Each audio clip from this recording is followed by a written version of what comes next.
I decided to take a few days off from work and escape into the woods.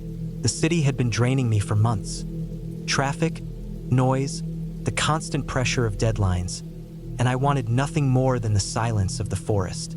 I rented a small cabin that was advertised as secluded, located in the middle of a national forest several hours away from the nearest town. The pictures looked simple but inviting. A wooden cabin with a small porch, a stone fireplace, and large windows that looked out onto dense trees. I packed my car with supplies for a week: food, water, a first aid kit, a sleeping bag, extra blankets, and a small propane stove. I also brought my camera, wanting to document the woods and my trip. The drive itself was long, winding through narrow roads surrounded by towering pines and oaks. The air grew cooler as I ascended into the higher elevation, and soon my phone lost service. At first, I wasn't worried. I wanted isolation. But there was a faint unease that settled into my chest when I realized I wouldn't be able to call anyone if something went wrong. Still, I told myself this was exactly what I wanted: a chance to be entirely alone with nothing but nature. When I finally arrived, the cabin looked exactly as it did in the photos. It sat on a small clearing, surrounded by thick forest. The porch creaked slightly under my weight as I stepped out of the car. I could hear the wind rustling through the trees and the distant sound of a stream. The forest felt alive but quiet, almost like it was holding its breath. I took a deep breath of the crisp air, feeling the tension in my shoulders ease slightly. I unpacked my car slowly, trying to appreciate the silence. By the time I had everything inside the cabin, the sun was beginning to dip behind the trees, casting long shadows across the clearing. I made a simple dinner on the stove, then sat by the window watching the forest darken, the sky turning a deep shade of orange and then purple. The first night was calm, even comforting. I woke early the next morning, the smell of damp wood and pine filling the cabin. I brewed coffee on the small stove, then stepped outside to explore the area. The clearing around the cabin wasn't large, but it led to narrow trails that disappeared into the forest. I wandered along one of these paths, noting the fallen leaves and the occasional broken branch that suggested deer or other wildlife had passed recently. Birds called overhead, and the sunlight pierced through the canopy in scattered beams. For a while, everything felt serene and peaceful, the kind of solitude I had been craving. By the third day, though, the isolation started to weigh on me in a way I hadn't anticipated. The forest, once welcoming, now felt oppressive. Every crack of a branch or rustle of leaves made me pause, my heart jumping unnecessarily.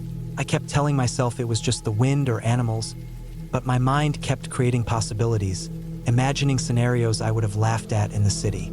Even the small sounds of the cabin settling, wood contracting, floorboards creaking, felt amplified, almost like something was moving inside with me. I tried to occupy my time by taking long walks and photographing the forest, but every step deeper into the woods left me more uneasy. The paths I had walked just days ago now seemed unfamiliar, and I began to worry that I could easily get lost if I wandered too far. It was the fourth night that things truly escalated. I had stayed near the cabin during the day, tidying up and making sure everything was in order.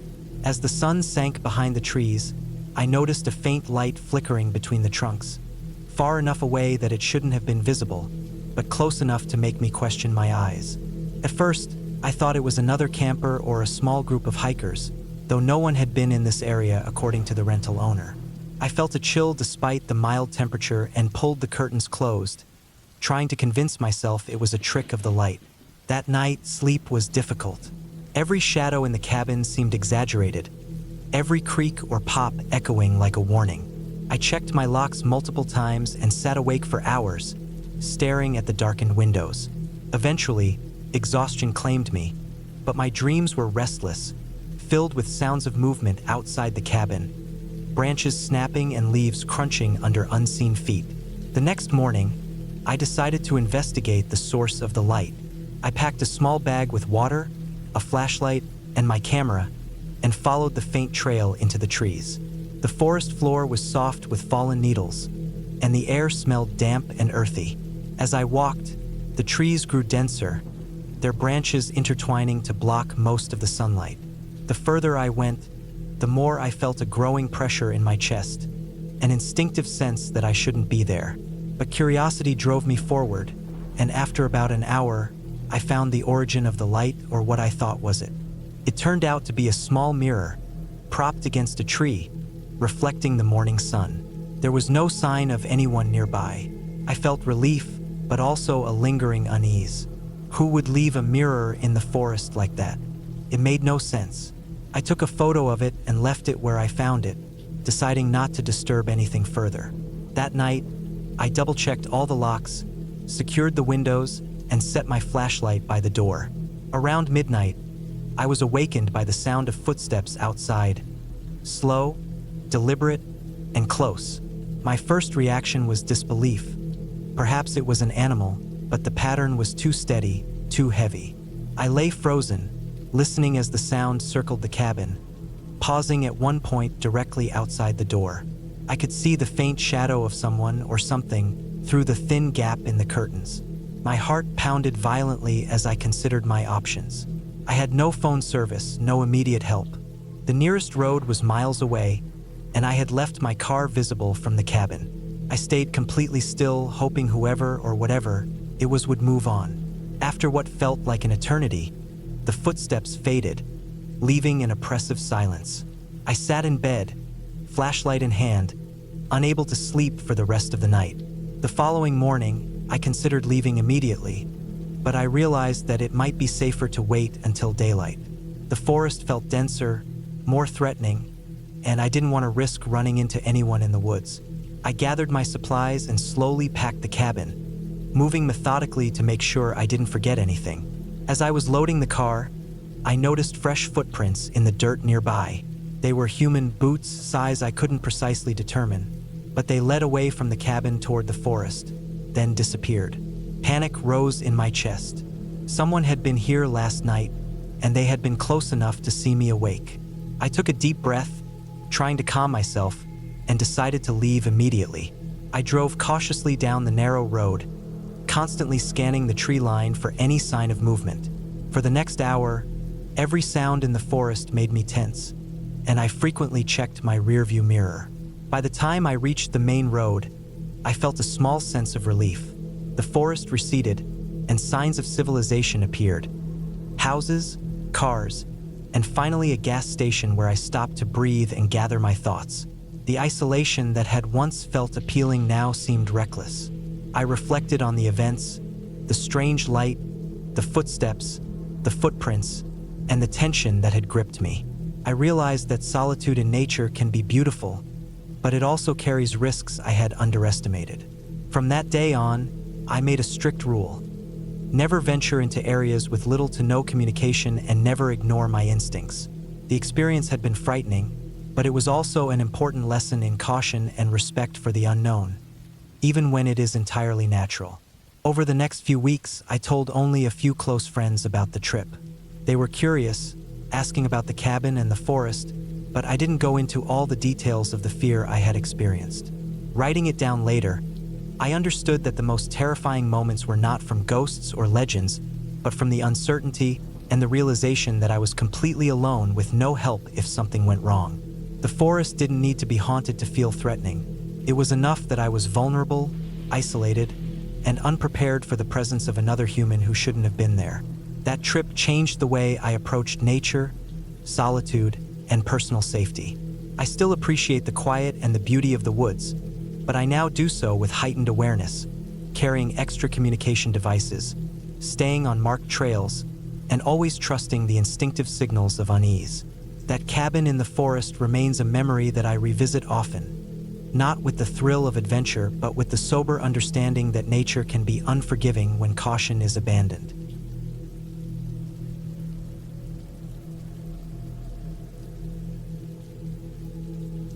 I had been planning this trip for months.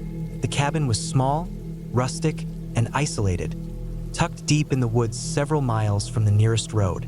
I wanted solitude, a break from the city, from the constant noise and the constant pressure. The pictures online made it look cozy, the perfect little escape with a fireplace, a small kitchen, and a lofted sleeping area. When I finally drove up to the gravel path leading to it, the trees were thick, tall, and dark, forming a kind of tunnel through which the late afternoon sun barely reached the ground. The air smelled of pine and damp earth, sharp and clean, with a faint undertone of decay that reminded me of fallen leaves. I felt relief as soon as I stepped out of the car. The quiet was profound, almost unsettling in its depth, but I welcomed it. The cabin itself was sturdier than I expected. It wasn't fancy. The wood was weathered, gray with age, but solid. The door creaked as I pushed it open, revealing a small living space. Dust lay in corners, and a few cobwebs clung to the beams near the ceiling. The air inside was cool and smelled faintly of mildew. I set my backpack down and walked through the space slowly, taking note of the layout. The kitchen had a small stove and a sink that worked, or at least didn't appear broken. There was a table, 2 chairs, a few shelves with a sparse collection of dishes. The loft above was accessible by a narrow wooden ladder, and I could see the thin mattress that would be my bed for the next few days. Outside, a thin stream ran nearby, the sound of water flowing over rocks faint but steady, adding to the sense of isolation. I decided to unpack, put my gear in order, and take a brief walk outside before nightfall. The forest around the cabin was dense, the trees tall and mostly straight, with thick underbrush making it hard to walk far without effort. The sunlight filtered down in thin shafts, highlighting patches of moss and the occasional fallen log. Birds called intermittently, but their sounds were distant. I walked along the narrow trail that led to a small clearing I had seen on the map, careful not to lose sight of the cabin. As I walked, I noticed the subtle sounds of the forest, the snap of twigs under my boots, the rustle of leaves with the occasional breeze, the faint hum of insects. Everything felt calm, but the quiet was heavier than I expected, almost like it was pressing against my ears, filling the spaces where conversation and city noise would normally exist. Returning to the cabin, I decided to make a fire. The fireplace was small but serviceable. I gathered dry wood from a pile near the back, arranging kindling and logs carefully. Striking a match, the fire took after a few tries, crackling and sending up a thin stream of smoke that made the small room feel warm immediately. I sat on the edge of the couch, letting the heat seep into my bones. Outside, the light was fading rapidly. Shadows stretched across the ground and between the trees, twisting and moving with the wind. It was the first moment that made me feel a little uneasy, a small prickle at the base of my neck. I shook it off as imagination, common after spending too much time in isolation. Night fell fully, and the forest became a mass of indistinct shapes. I ate a simple meal, lit a few candles, and made my way to the loft, crawling into the thin mattress with a blanket pulled around me. I had brought a flashlight, a small battery-powered lantern, and a basic first aid kit. Everything was in order and I felt prepared. Yet as I lay there, listening to the night, I realized how quiet it was. There were no animals close by. The stream was faint now, almost gone in the distance. Even the wind seemed to have died down. The quiet made me feel exposed, small, and strangely vulnerable. Around midnight, I woke to a faint noise. At first, I wasn't sure what it was. A scrape, soft and intermittent, like something brushing against the outside of the cabin. I froze, listening carefully. The sound came again, a low, dragging noise moving slowly around the perimeter of the cabin. My first thought was a raccoon or a deer, but then it stopped, and silence returned, thicker this time, pressing in around me. I lay there, heart pounding, trying to convince myself that the woods had always been full of small animals, that it was impossible for something dangerous to be so quiet. I eventually fell back asleep, though uneasily. The next morning, I went outside to inspect. The firewood I had stacked was scattered. Small marks on the ground indicated something had dragged across the dirt nearby. Branches were bent as if brushed by something large. I tried to rationalize. Maybe a bear had wandered close. There were no tracks to confirm anything. The soil had been disturbed by my own movements the previous day. I reminded myself that this was normal wildlife behavior in the forest and returned to unpacking and cleaning the cabin. I spent the day exploring. I followed a trail that led deeper into the woods, careful to note landmarks. A large fallen oak, a patch of moss-covered rocks, the angle of the stream. The further I went, the quieter it became. Even birds seemed distant, and every sound I expected to hear was muted. The isolation was more profound than I anticipated. When I returned, I double-checked the cabin, making sure all doors and windows were secure. The air smelled different inside after being out in the forest, fresher but also heavier, like the cabin had absorbed the dampness of the night. That evening, I noticed something else. The firewood pile was moved again, more extensively this time. Logs were knocked over, smaller pieces scattered, some partially broken. I inspected the area carefully. There were no footprints, no signs of human presence. The only logical explanation seemed to be animals, perhaps a bear, as I had feared. I felt a mix of unease and determination. I couldn't leave yet. I had brought enough food, and I had prepared for solitude. I made another fire, sitting close to it, keeping a knife nearby, feeling the heat against my hands.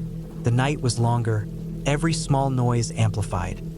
The creak of the cabin settling, the whisper of wind through the trees, the faint brush of something large moving outside. I stayed awake until dawn, watching the darkness and listening. Morning brought a faint light through the trees. I decided to investigate further. This time, I followed a route along the stream, moving cautiously, keeping my eyes on the underbrush. I spotted large tracks near the water, deep impressions that indicated a heavy, four-legged animal. The claws were visible. It was likely a bear, or perhaps even a small herd of bears passing through. I felt a cold awareness settle in. The forest was not empty, and I was very much an intruder. I returned to the cabin with renewed caution, reinforcing the doors and placing large sticks and rocks at entry points that seemed weak. The thought of a bear pushing through the door made my stomach tighten, but I also knew that panicking would not help. I had to be methodical, careful. The following days blended together in a tense routine. I made fire in the mornings and evenings, inspected the cabin repeatedly, and explored cautiously during daylight. Every sound outside made me pause. I learned to distinguish the wind from animals, the difference between birds moving and heavier creatures. On one afternoon, I spotted a large brown shape moving between the trees across the stream, just glimpsed before it melted back into the shadows. I froze, holding my breath until it was gone. The realization settled deep. I was not alone, and the cabin, my refuge, was not entirely safe. I also noticed subtler things. Small scratches on the cabin siding, the occasional snapped twig outside the window, a lingering odor that I could not place, metallic and sharp, faint but noticeable. It made me more vigilant. I kept my knife close, my flashlight ready, and I avoided leaving the cabin after dark. My routine became strict: daylight activity outside, fire and fortification inside, food and water management precise. The isolation felt heavier now, the knowledge of the presence of large animals pressing on me constantly. By the 5th day, I had adapted somewhat. The fear was still present, but I had a rhythm. I explored farther, marking my path carefully, noting landmarks to avoid getting lost. I even began collecting firewood deeper in the forest, balancing the need for safety with the need for supplies. Every noise still caused tension. Every shadow made me alert, but I had learned to live with it. The forest was alive, and I had to respect it, avoid unnecessary risks. One morning, I woke to find that the cabin had been approached while I slept. Tracks were visible in the soft ground near the door. I examined them closely. Large paw prints, possibly a bear, heavy and deliberate. There were signs of the woodpile being disturbed again, even more aggressively than before. My heart pounded as I assessed the situation. I realized then that staying inside the cabin was not entirely safe if a bear were determined enough. I had to wait for help, for someone to come, or leave myself. I reviewed my supply.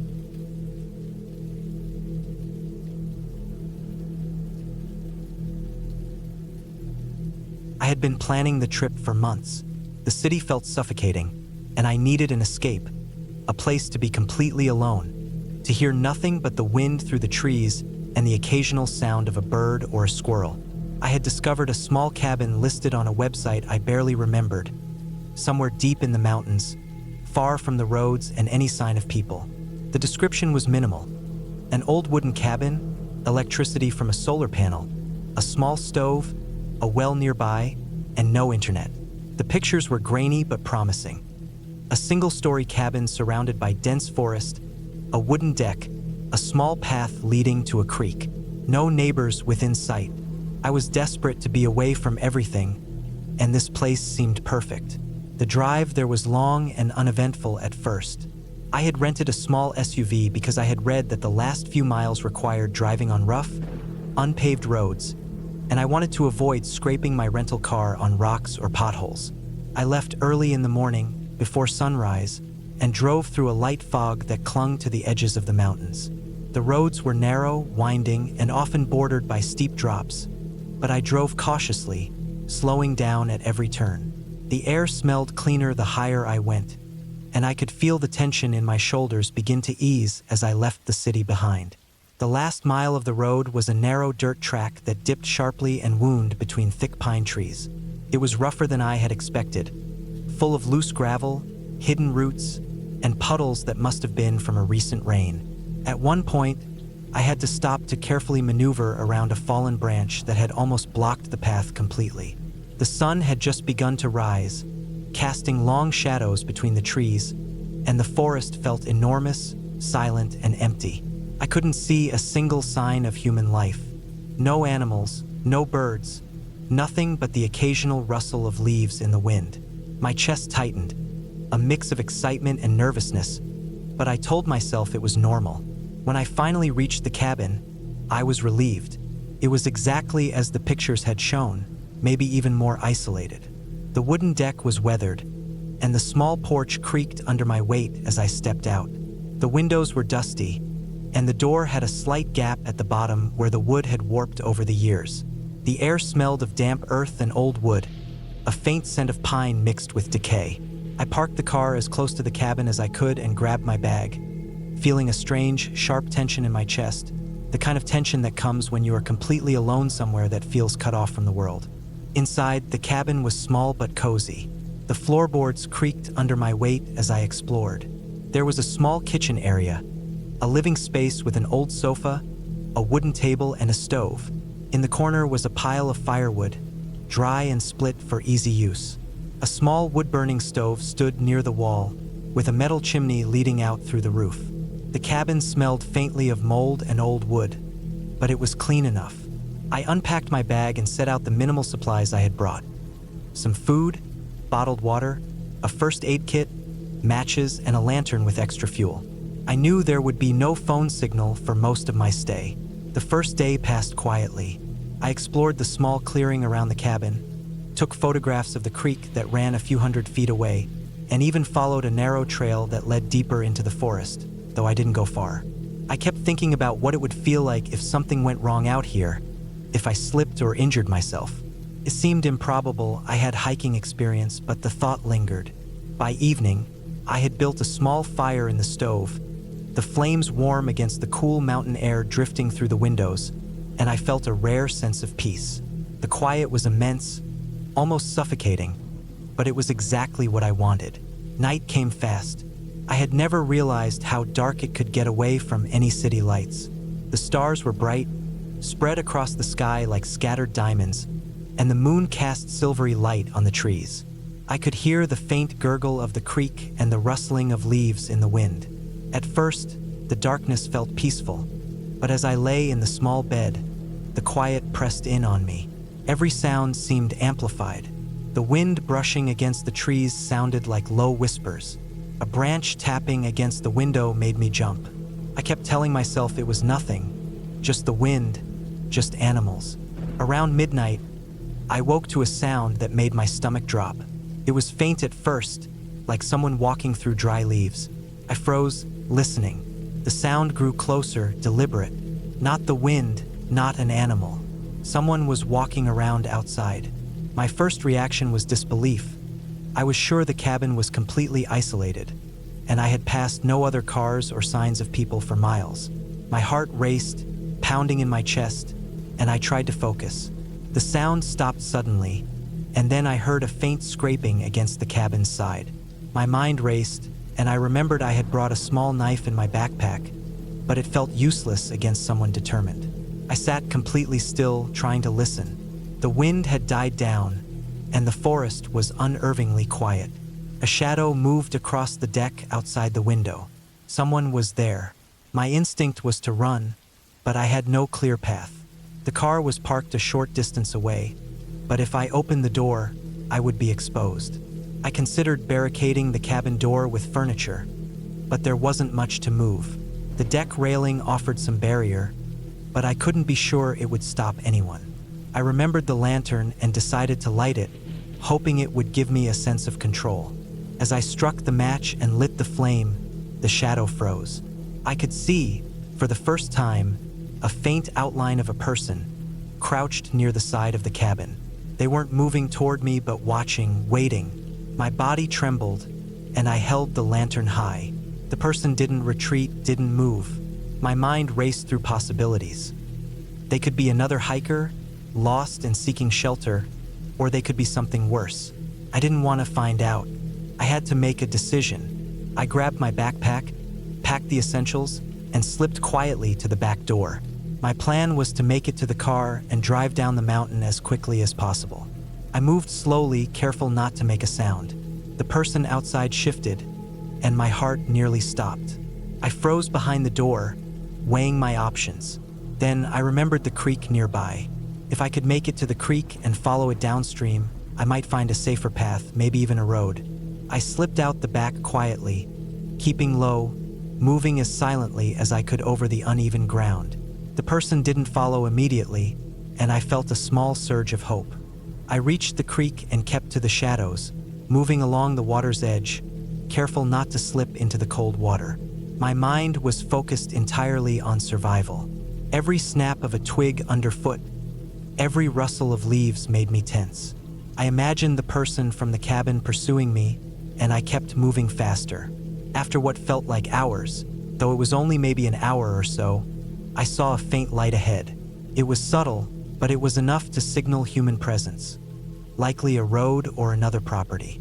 My legs were burning, my lungs tight, but adrenaline pushed me onward. I finally emerged from the dense trees into a small clearing with a dirt road. Relief washed over me in waves.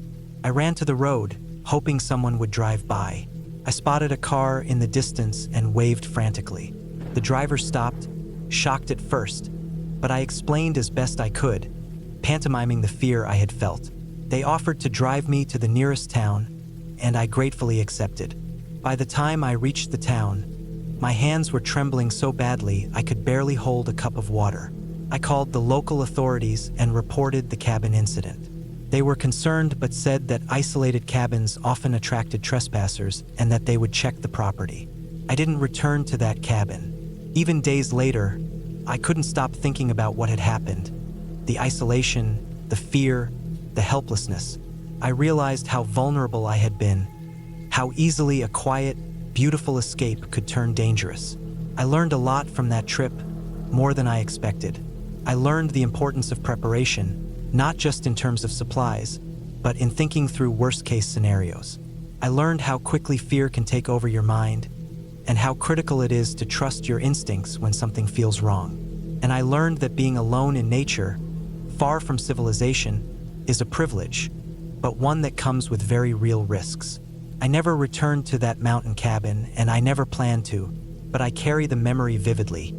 The silence, the shadows, and the sudden, sharp reminder that being isolated can be beautiful, but it can also be terrifying in ways you never imagine until it happens. In the end, I didn't let it break me. I survived. I made it out safely, and the experience, as frightening as it was, left me more aware and more cautious.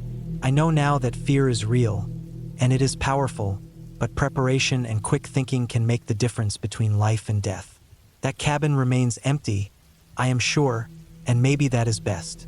Some places are better left alone, and some experience.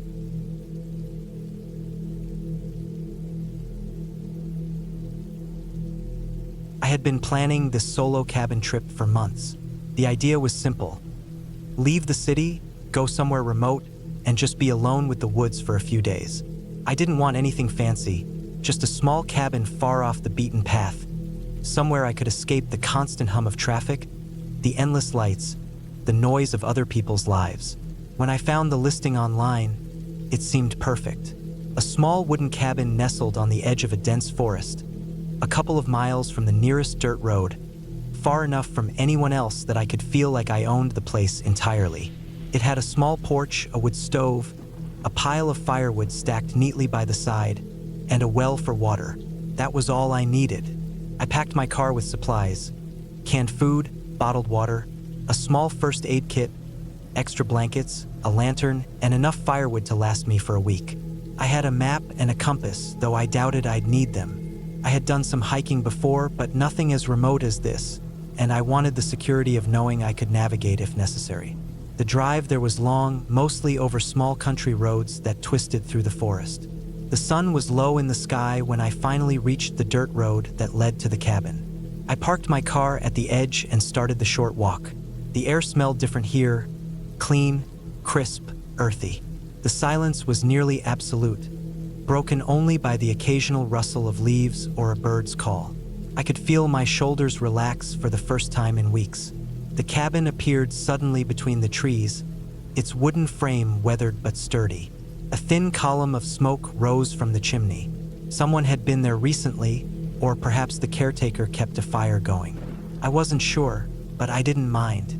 I set my backpack down inside and immediately noticed the smell of wood and the faint mustiness of a place that had been closed up for a while. The interior was small. A main room with a wood stove, a simple bed in the corner, a table with 2 chairs, a small kitchenette, and a door leading to a tiny bathroom. Everything was functional. I unpacked my things, stacked the firewood next to the stove, and built a small fire to take off the chill. Outside, the sun disappeared entirely, leaving the forest in deep shadow. That first night, I felt the isolation acutely. The forest seemed to press in on the cabin. Every little noise, branches snapping, leaves rustling, felt louder than it should. I had a flashlight, but I didn't want to turn it on unless necessary. Instead, I sat close to the fire and read a book I had brought along. At some point, the wind picked up, rattling the windows. A section of the roof creaked under the movement.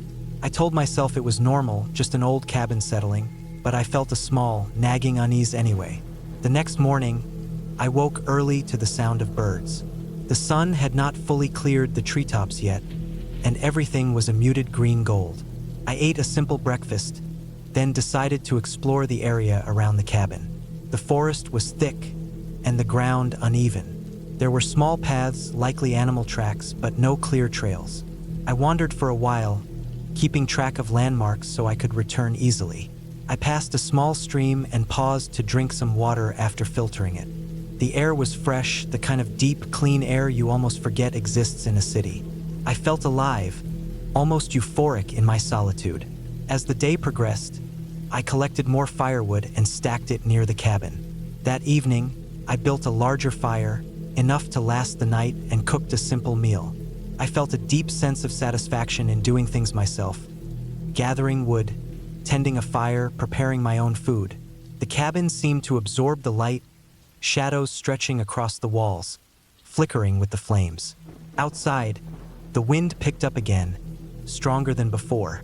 The trees swayed, groaning under the force, and the forest felt suddenly much larger, much more alive than it had during the day. I went to bed earlier than I had planned, feeling the exhaustion of the day. Around 2 in the morning, I woke suddenly. It was too quiet, almost unnaturally so. The fire had died down, and the cabin was dark except for the faint glow of embers. I could hear something moving outside, faint but distinct, a crunching, deliberate step through the leaves. My heart rate spiked.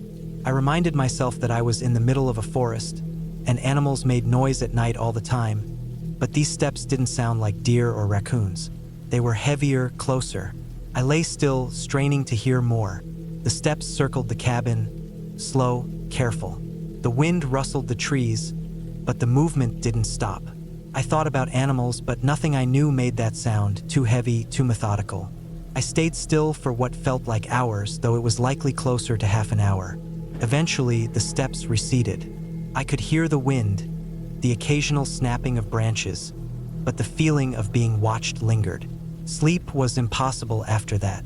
I stayed awake, flashlight ready, fire slowly rebuilt, every sound making my stomach tighten. The first morning after that night, I was careful to check the area around the cabin before leaving.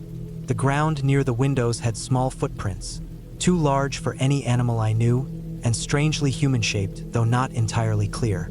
The snow hadn't covered them, so they had been left overnight. My stomach sank. I had not told anyone exactly where I was coming, and there was no one for miles. I spent the next day reinforcing the cabin as best I could. I moved furniture in front of the doors and windows, kept the fire burning constantly, and kept my knife close. I decided not to leave the cabin at night anymore. I stayed awake for most of the second night, checking and rechecking the doors. Around 3 in the morning, I heard the movement again, heavier this time, closer to the cabin. I could hear someone or something shuffling through leaves, pausing, moving again. It wasn't the wind. It wasn't an animal.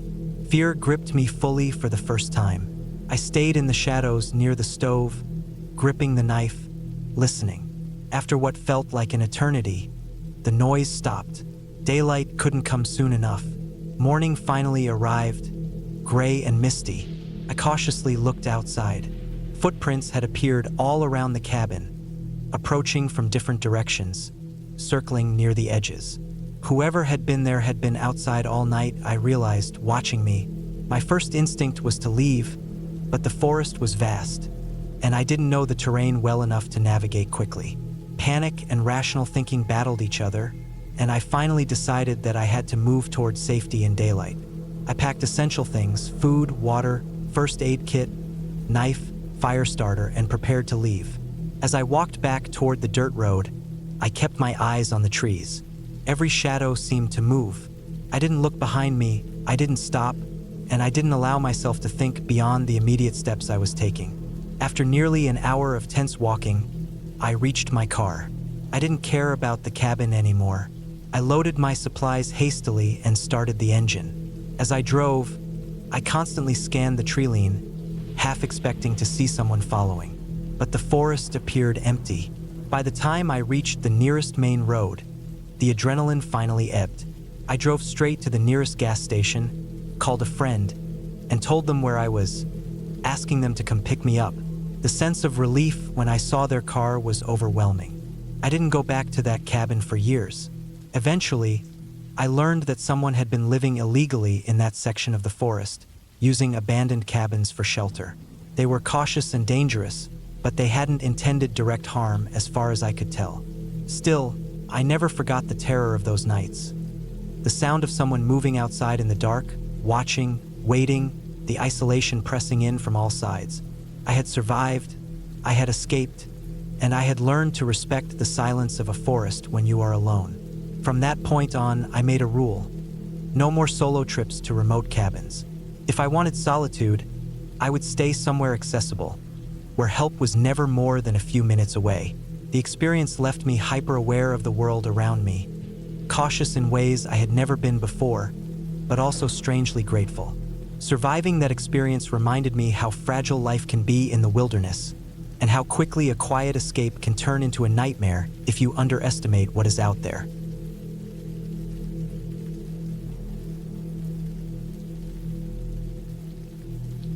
I drove up into the mountains alone that weekend, far deeper than I usually went. The cabin I rented was one of those old hunting cabins that barely looked like it had been used in the last 20 years. It sat back off a narrow gravel road, hidden under tall pine trees that bent in on all sides, making the light dim even during the day. I had chosen that place because I thought the isolation would give me the kind of peace I wanted. I had been tired of the noise of the city, tired of work, tired of constant movement around me. I wanted stillness. I thought stillness would clear my head. I had no idea that kind of silence would end up feeling so heavy, almost unbearable once the night came. The cabin itself was small and rough. It was built out of logs that had gone gray with weather and age. The windows were single panes of glass, streaked and dusty, with thin frames that rattled whenever the wind pushed against them. Inside, there was one main room with a table and 2 old chairs, a small wood stove that looked like it hadn't been cleaned in years, and a narrow cot pushed against the wall. There was a smaller back room, just big enough for storage, filled with random things like a rusted saw, some broken fishing gear, and a crate of old jars. The place smelled like dry wood mixed with mildew and something faintly metallic, almost like rust. I unloaded my things slowly, not in any rush. The air was cold enough that I could see my breath when I stepped back outside. It was only early evening, but the light was already fading fast because of the trees.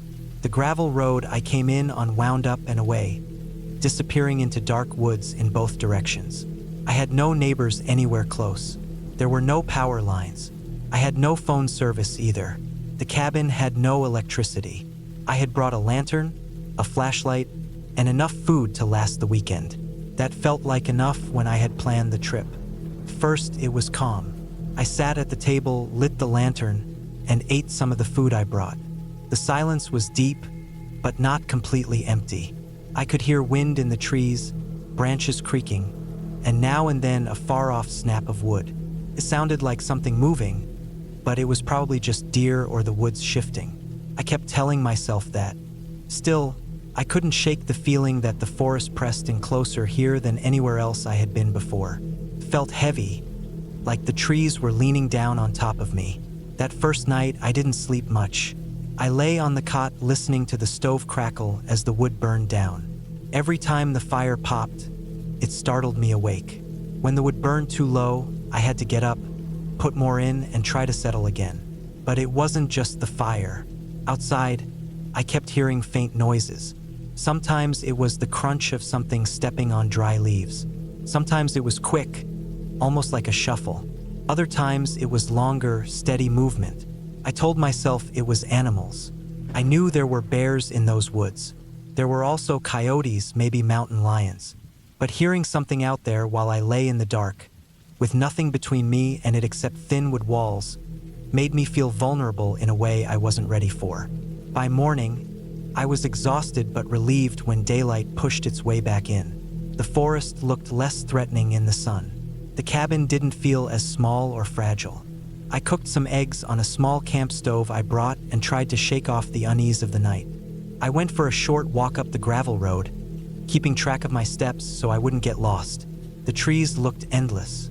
No matter which way I turned, I saw the same narrow trunks rising up, the same thick carpet of needles and dead leaves below.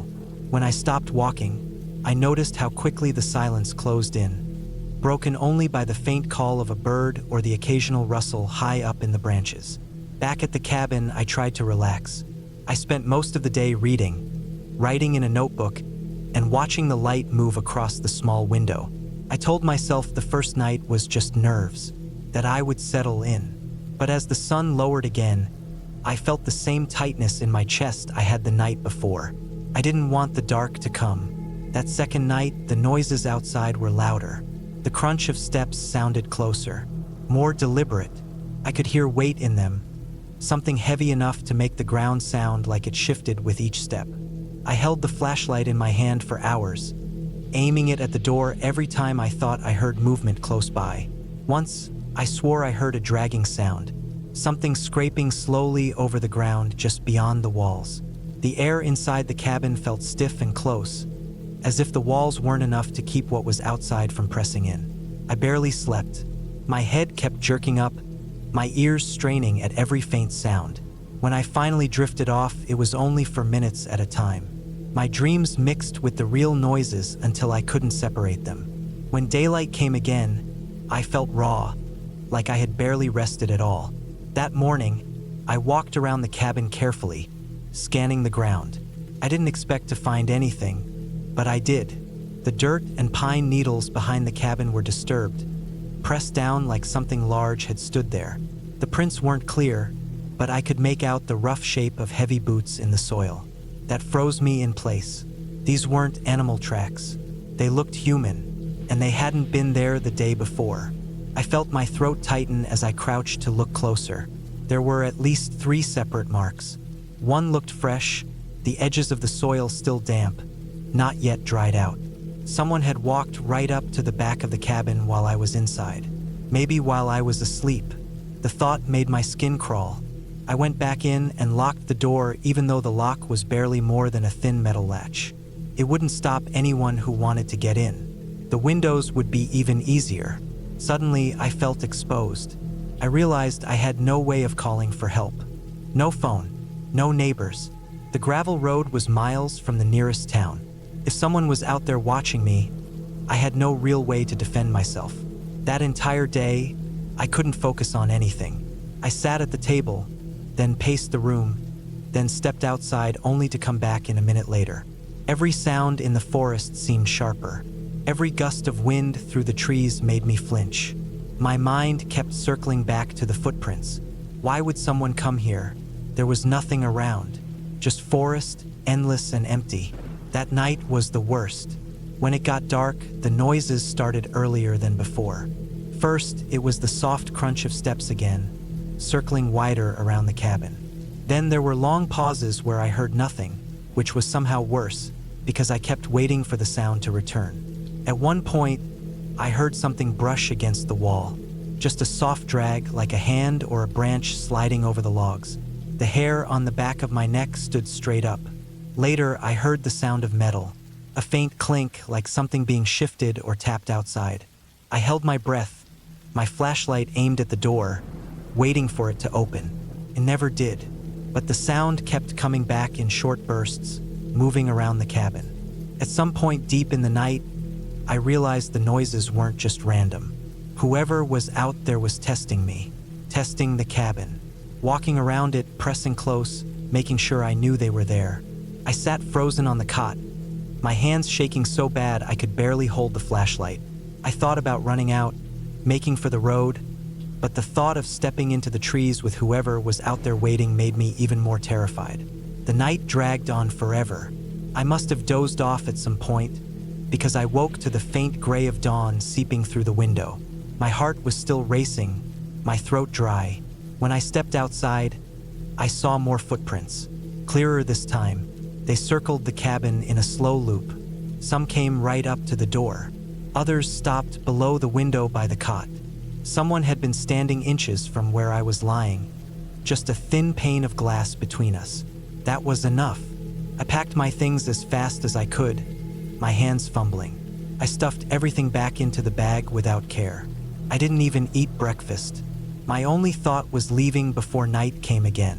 I dragged my gear to the car, loaded it, and turned the engine over with shaky hands. The sound of the engine breaking the silence was a relief. As I drove down the gravel road, the forest seemed to watch me. Every tree trunk looked like it could be hiding someone. Every shadow between the branches felt deeper. I kept checking the rearview mirror, expecting to see someone step into the road behind me. I didn't breathe fully until the trees thinned and the first signs of town appeared miles later. I never went back to that cabin. I never told anyone exactly what happened either. When people asked why I cut the trip short, I said I didn't like the place. That was true, but not the whole truth. The real reason was simple. Someone had been out there.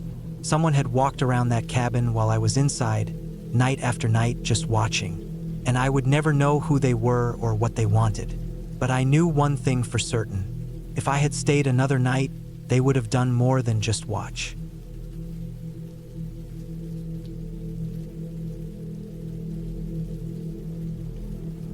I drove up into the mountains alone that weekend, far deeper than I usually went. The cabin I rented was one of those old hunting cabins that barely looked like it had been used in the last 20 years. It sat back off a narrow gravel road, hidden under tall pine trees that bent in on all sides, making the light dim even during the day. I had chosen that place because I thought the isolation would give me the kind of peace I wanted. I had been tired of the noise of the city, tired of work, tired of constant movement around me. I wanted stillness. I thought stillness would clear my head. I had no idea that kind of silence would end up feeling so heavy, almost unbearable once the night came. The cabin itself was small and rough. It was built out of logs that had gone gray with weather and age.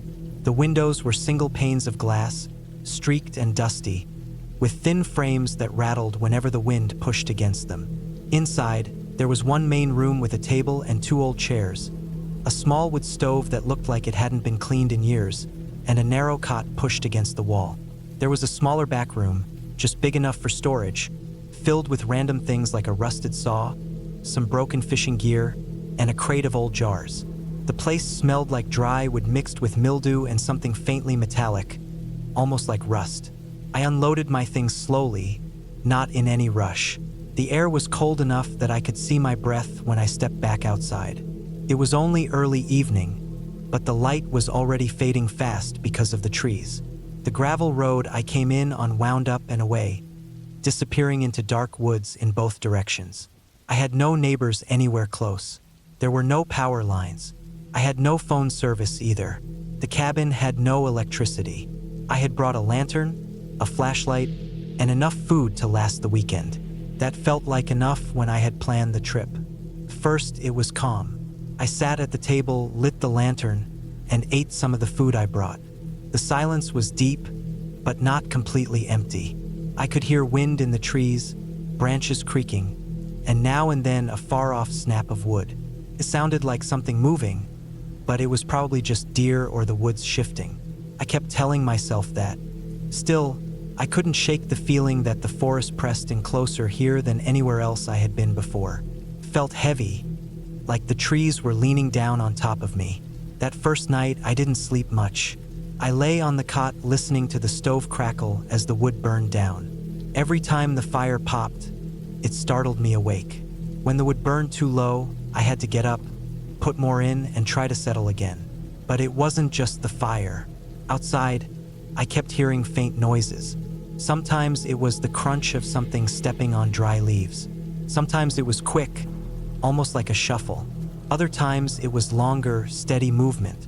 I told myself it was animals. I knew there were bears in those woods. There were also coyotes, maybe mountain lions. But hearing something out there while I lay in the dark, with nothing between me and it except thin wood walls, made me feel vulnerable in a way I wasn't ready for. By morning, I was exhausted but relieved when daylight pushed its way back in. The forest looked less threatening in the sun. The cabin didn't feel as small or fragile. I cooked some eggs on a small camp stove I brought and tried to shake off the unease of the night. I went for a short walk up the gravel road, keeping track of my steps so I wouldn't get lost. The trees looked endless. No matter which way I turned, I saw the same narrow trunks rising up, the same thick carpet of needles and dead leaves below. When I stopped walking, I noticed how quickly the silence closed in, broken only by the faint call of a bird or the occasional rustle high up in the branches. Back at the cabin, I tried to relax. I spent most of the day reading, writing in a notebook, and watching the light move across the small window. I told myself the first night was just nerves, that I would settle in. But as the sun lowered again, I felt the same tightness in my chest I had the night before. I didn't want the dark to come. That second night, the noises outside were louder. The crunch of steps sounded closer, more deliberate. I could hear weight in them, something heavy enough to make the ground sound like it shifted with each step. I held the flashlight in my hand for hours, aiming it at the door every time I thought I heard movement close by. Once, I swore I heard a dragging sound, something scraping slowly over the ground just beyond the walls. The air inside the cabin felt stiff and close, as if the walls weren't enough to keep what was outside from pressing in. I barely slept. My head kept jerking up, my ears straining at every faint sound. When I finally drifted off, it was only for minutes at a time. My dreams mixed with the real noises until I couldn't separate them. When daylight came again, I felt raw, like I had barely rested at all. That morning, I walked around the cabin carefully, scanning the ground. I didn't expect to find anything, but I did. The dirt and pine needles behind the cabin were disturbed, pressed down like something large had stood there. The prints weren't clear, but I could make out the rough shape of heavy boots in the soil. That froze me in place. These weren't animal tracks. They looked human, and they hadn't been there the day before. I felt my throat tighten as I crouched to look closer. There were at least 3 separate marks. One looked fresh, the edges of the soil still damp, not yet dried out. Someone had walked right up to the back of the cabin while I was inside. Maybe while I was asleep. The thought made my skin crawl.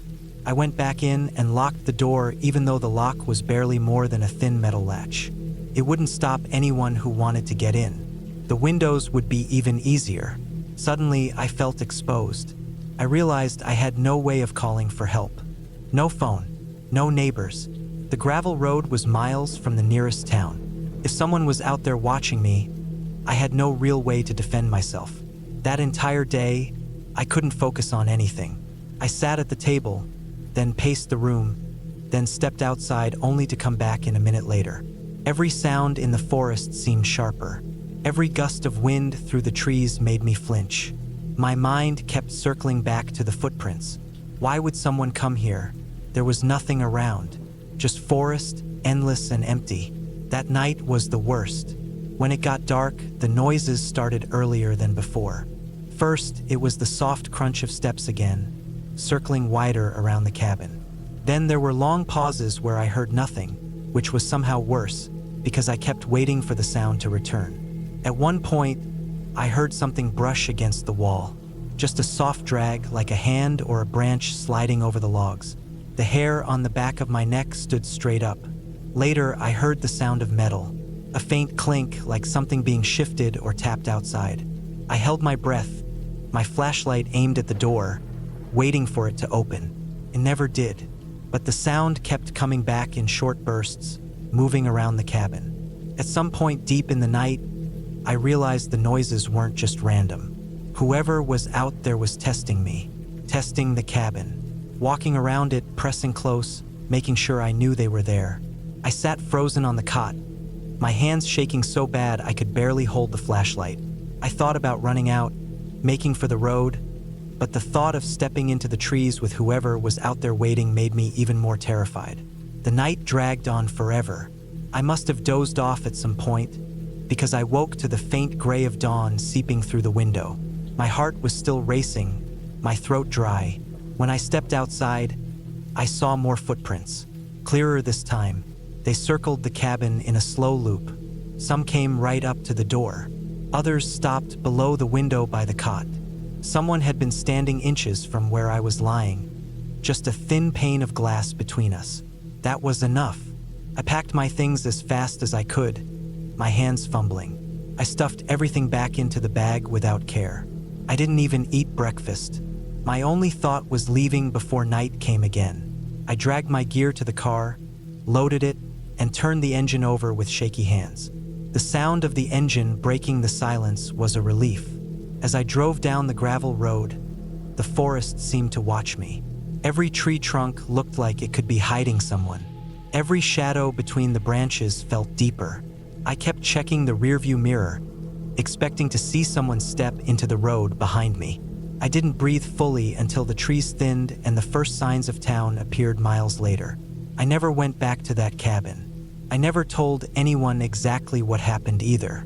When people asked why I cut the trip short, I said I didn't like the place. That was true, but not the whole truth. The real reason was simple. Someone had been out there. Someone had walked around that cabin while I was inside, night after night, just watching. And I would never know who they were or what they wanted. But I knew one thing for certain. If I had stayed another night, they would have done more than just watch.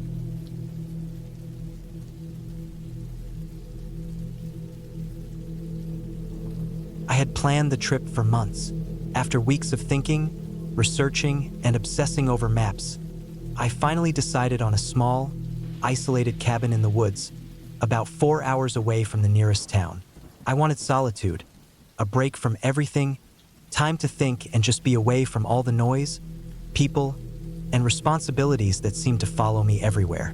The idea of being completely alone in a remote place had been thrilling when I imagined it from my apartment window, but I underestimated how daunting it would feel once I was actually there. The drive was long but peaceful. The first 2 hours were on the highway, surrounded by rolling hills and occasional clusters of farms. After that, the paved road ended, giving way to a narrow dirt path, uneven and full of potholes. The GPS signal dropped in and out, leaving me dependent on memory and the faded hand-drawn directions I had printed from an old forum about remote cabins. My car kicked up dust as I drove slowly, passing patches of thick forest where sunlight barely penetrated, making the shadows almost black. The quiet became heavier with every mile, the occasional sound of a crow or a distant engine punctuating the emptiness. I arrived just before sunset. The cabin stood at the end of a narrow clearing, surrounded on all sides by trees.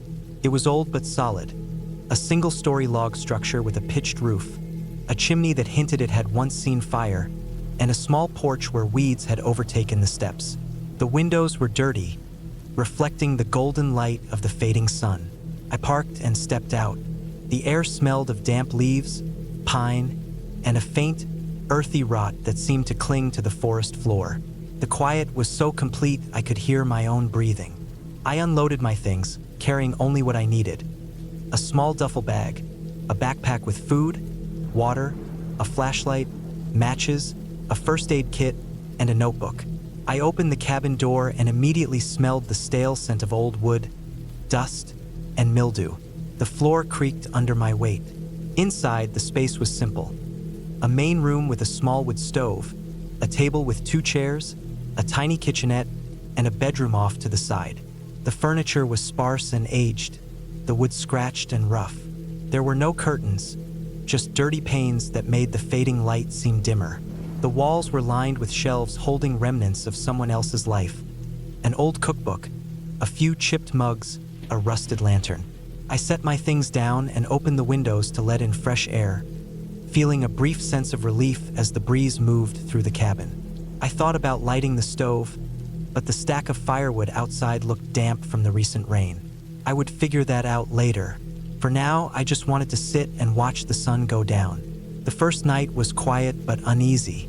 I had brought a battery-powered lantern, but I didn't turn it on immediately, wanting to get used to the darkness.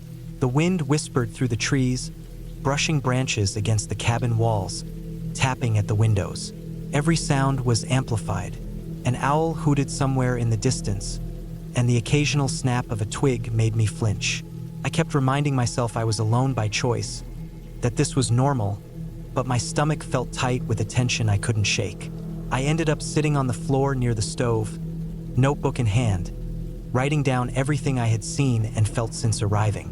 The silence was almost unbearable, like it was pressing against my skull, and I found myself glancing at the door and windows repeatedly, imagining shapes in the shadows. Around midnight, a noise startled me: the unmistakable crunch of footsteps in the dirt outside, near the edge of the clearing. I froze, my heart hammering in my chest.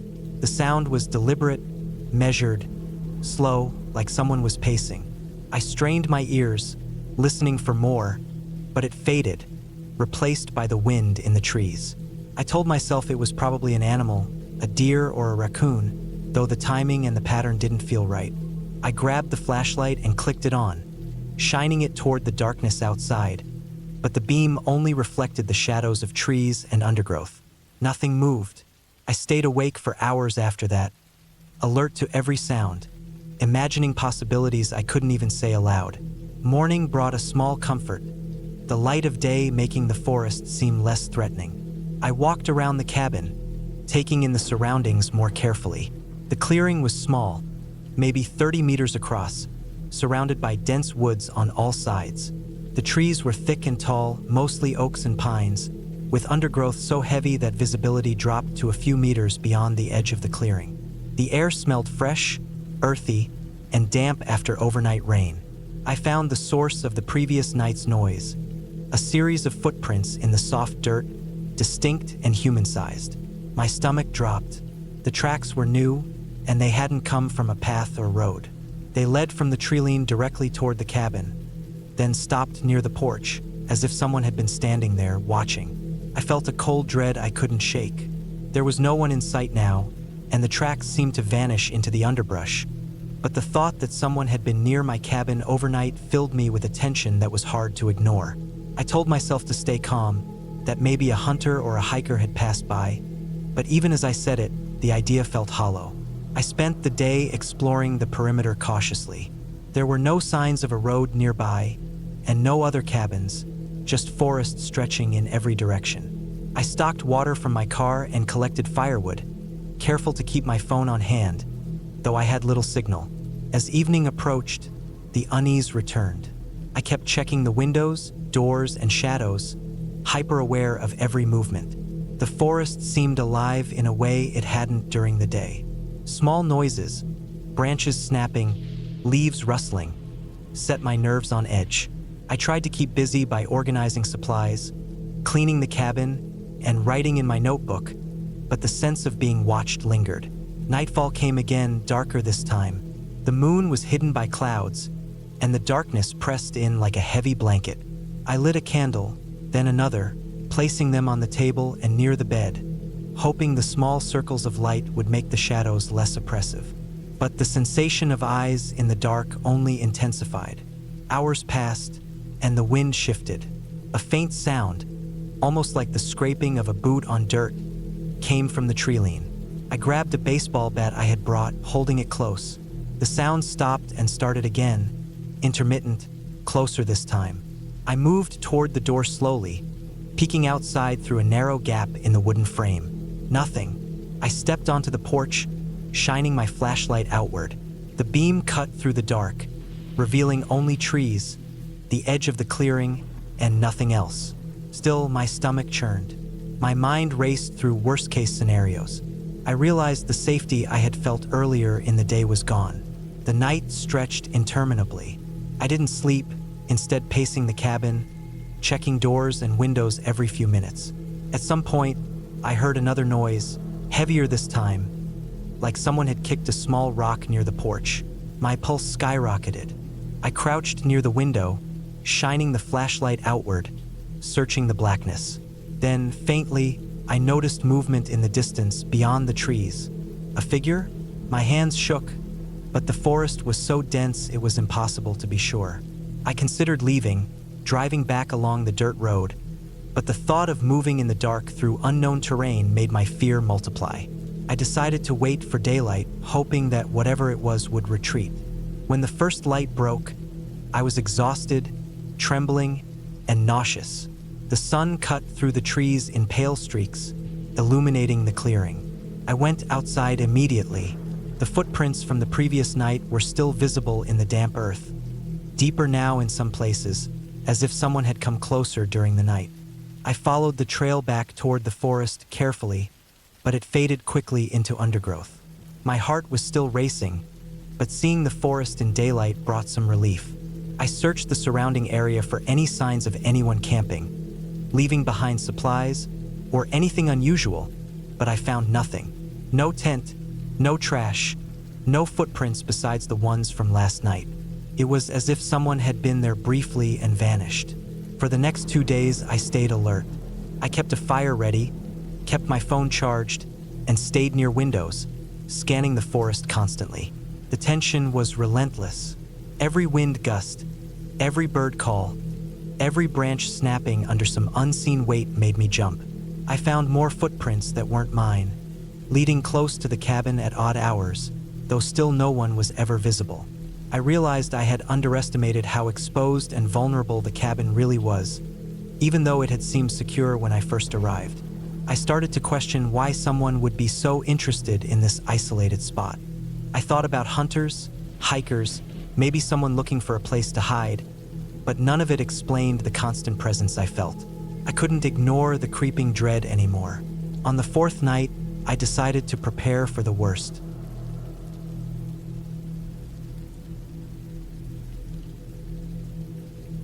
I parked my car at the edge of the dirt road, the tires crunching over the dry gravel. The air was thick with the smell of pine and earth, and the forest stretched endlessly around me, quiet except for the occasional crack of a branch under the weight of a squirrel or a bird flying overhead. I had chosen this cabin specifically because it was isolated. I wanted to be alone, away from the noise and stress of the city. The cabin had looked perfect in the online photos. A small wooden structure, barely visible through the thick trees, with a stone chimney and a tiny porch that ran along the front. They said the nearest neighbor was at least 2 miles away, and the road was barely maintained, turning muddy and almost impassable during the rain. That isolation had been a selling point, but as I trudged through the uneven ground with my backpack and supplies, I began to realize just how cut off I would be. The cabin was smaller than I expected. The walls were made of thick logs, worn dark by years of weather, but they looked sturdy. I set down my pack and tried the door. It creaked loudly, and I had to push harder than I anticipated, but it opened. Inside, it smelled of old wood, dust, and something faintly sour, probably the dampness from the last winter. There was a single room with a small kitchen area along one wall, a fireplace opposite it, and a loft above, reachable by a narrow wooden ladder. The loft had a thin mattress on the floor and a small window that looked out into the trees. I dropped my backpack and walked around, inspecting everything. The cabin had basic supplies left behind, some firewood stacked neatly near the fireplace, a few old pots and pans, and a small table with 2 chairs. The windows were covered in thin curtains yellowed with age. I opened one and peered out. The forest stretched endlessly, trees so dense that sunlight barely reached the forest floor. The quiet was deep, unsettling. Not the kind of quiet that makes you feel calm, but the kind that makes you feel aware that you are completely alone. I unpacked slowly, laying out food and water and checking the small first aid kit I had brought. I built a fire in the fireplace.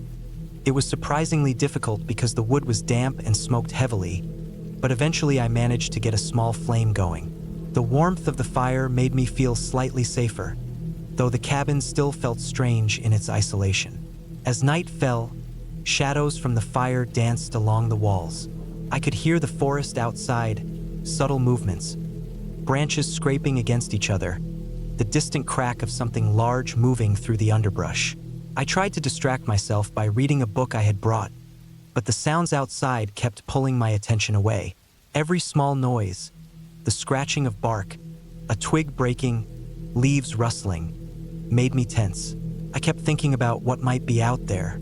Wild animals, maybe a bear or a mountain lion, though the area was supposed to have mostly deer and smaller creatures. Still, the idea of being alone, miles from help, made my stomach tighten. Around midnight, I heard something unusual. Not just the usual forest noises, but a sharp, deliberate sound, like someone or something stepping on dry branches. I froze, listening, trying to convince myself it was an animal. The sound came closer, slow, careful, deliberate. My first instinct was to convince myself it was a deer or a fox, but the rhythm and weight felt wrong. I stayed near the fireplace, trying to keep the fire alive, keeping my eyes on the windows. The moonlight was minimal, and the forest beyond the glass was a dark wall. Then the sound stopped. Complete silence, thicker and heavier than before. I strained my ears, and after a few minutes, I heard it again, but this time from the opposite side of the cabin. My heart hammered. I considered leaving, but it was dark, the forest dense, and I wasn't sure I could make it to my car unnoticed or even safely. I checked my backpack for the flashlight and a small hatchet I had brought for emergencies. It was nothing really, but it gave me a small sense of control. The hours crawled by. Every tiny sound outside seemed amplified. The wind through the trees became a whistling that made my hair stand on end. I tried to sleep on the loft mattress, but I kept waking, hearing movement outside. At one point, I thought I saw a shadow move past the window, but when I looked directly, there was nothing. I told myself my mind was playing tricks. Still, I couldn't shake the feeling that I was being watched. Morning came slowly. The weak sunlight barely penetrated the thick canopy of the forest. I made coffee over the small stove and tried to gather my courage. I needed to explore to make sure the cabin was secure, to check if there were any tracks or signs that someone had been there besides me. I grabbed my boots and stepped outside. The forest floor was damp with overnight dew. The ground was uneven, and thick roots and fallen branches made it treacherous. I walked slowly, examining the area around the cabin. That's when I saw them. Footprints, large and heavy, pressed into the soft soil. They circled the cabin, too large to be human if a normal adult made them, though my mind argued against it, insisting it was some trick of the mud. But as I examined the prints, they seemed deliberate, close enough that whoever or whatever had made them had been observing the cabin overnight. My heart sank. This wasn't random animal activity.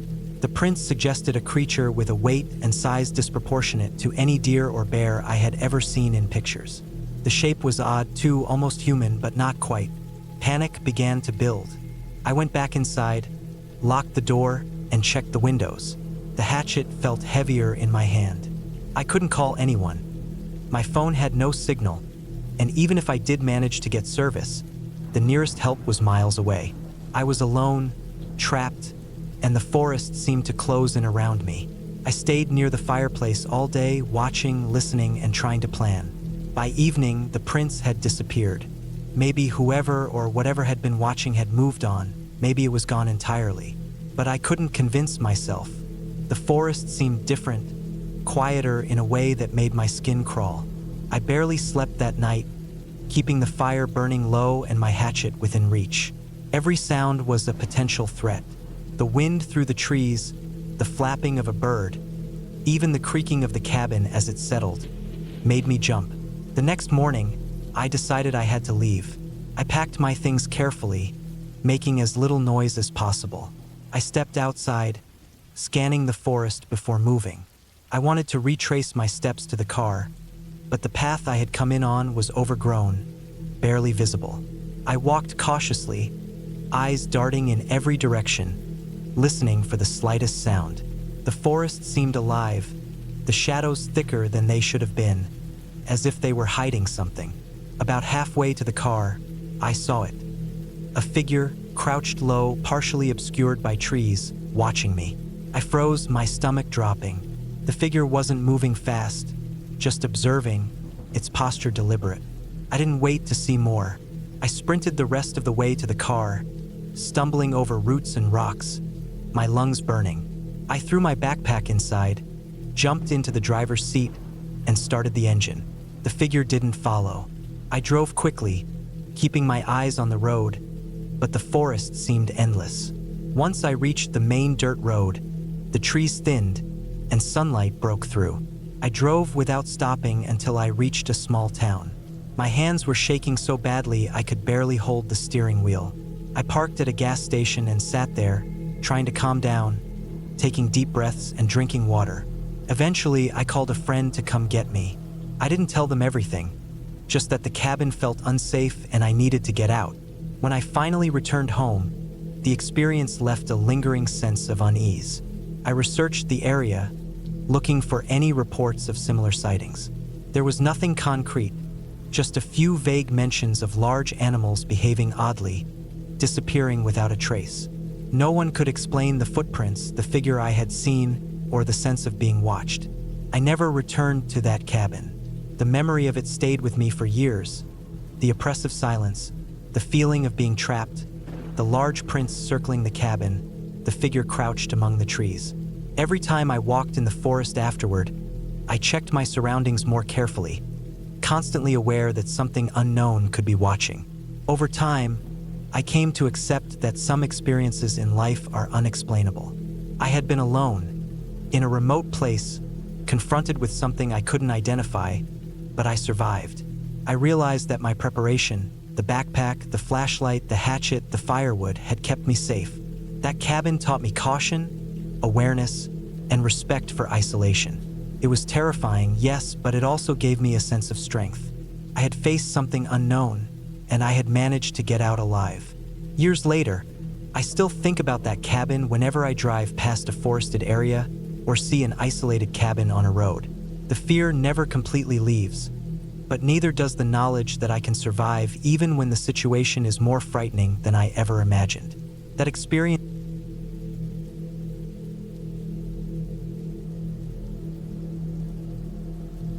I had been looking forward to this weekend for months.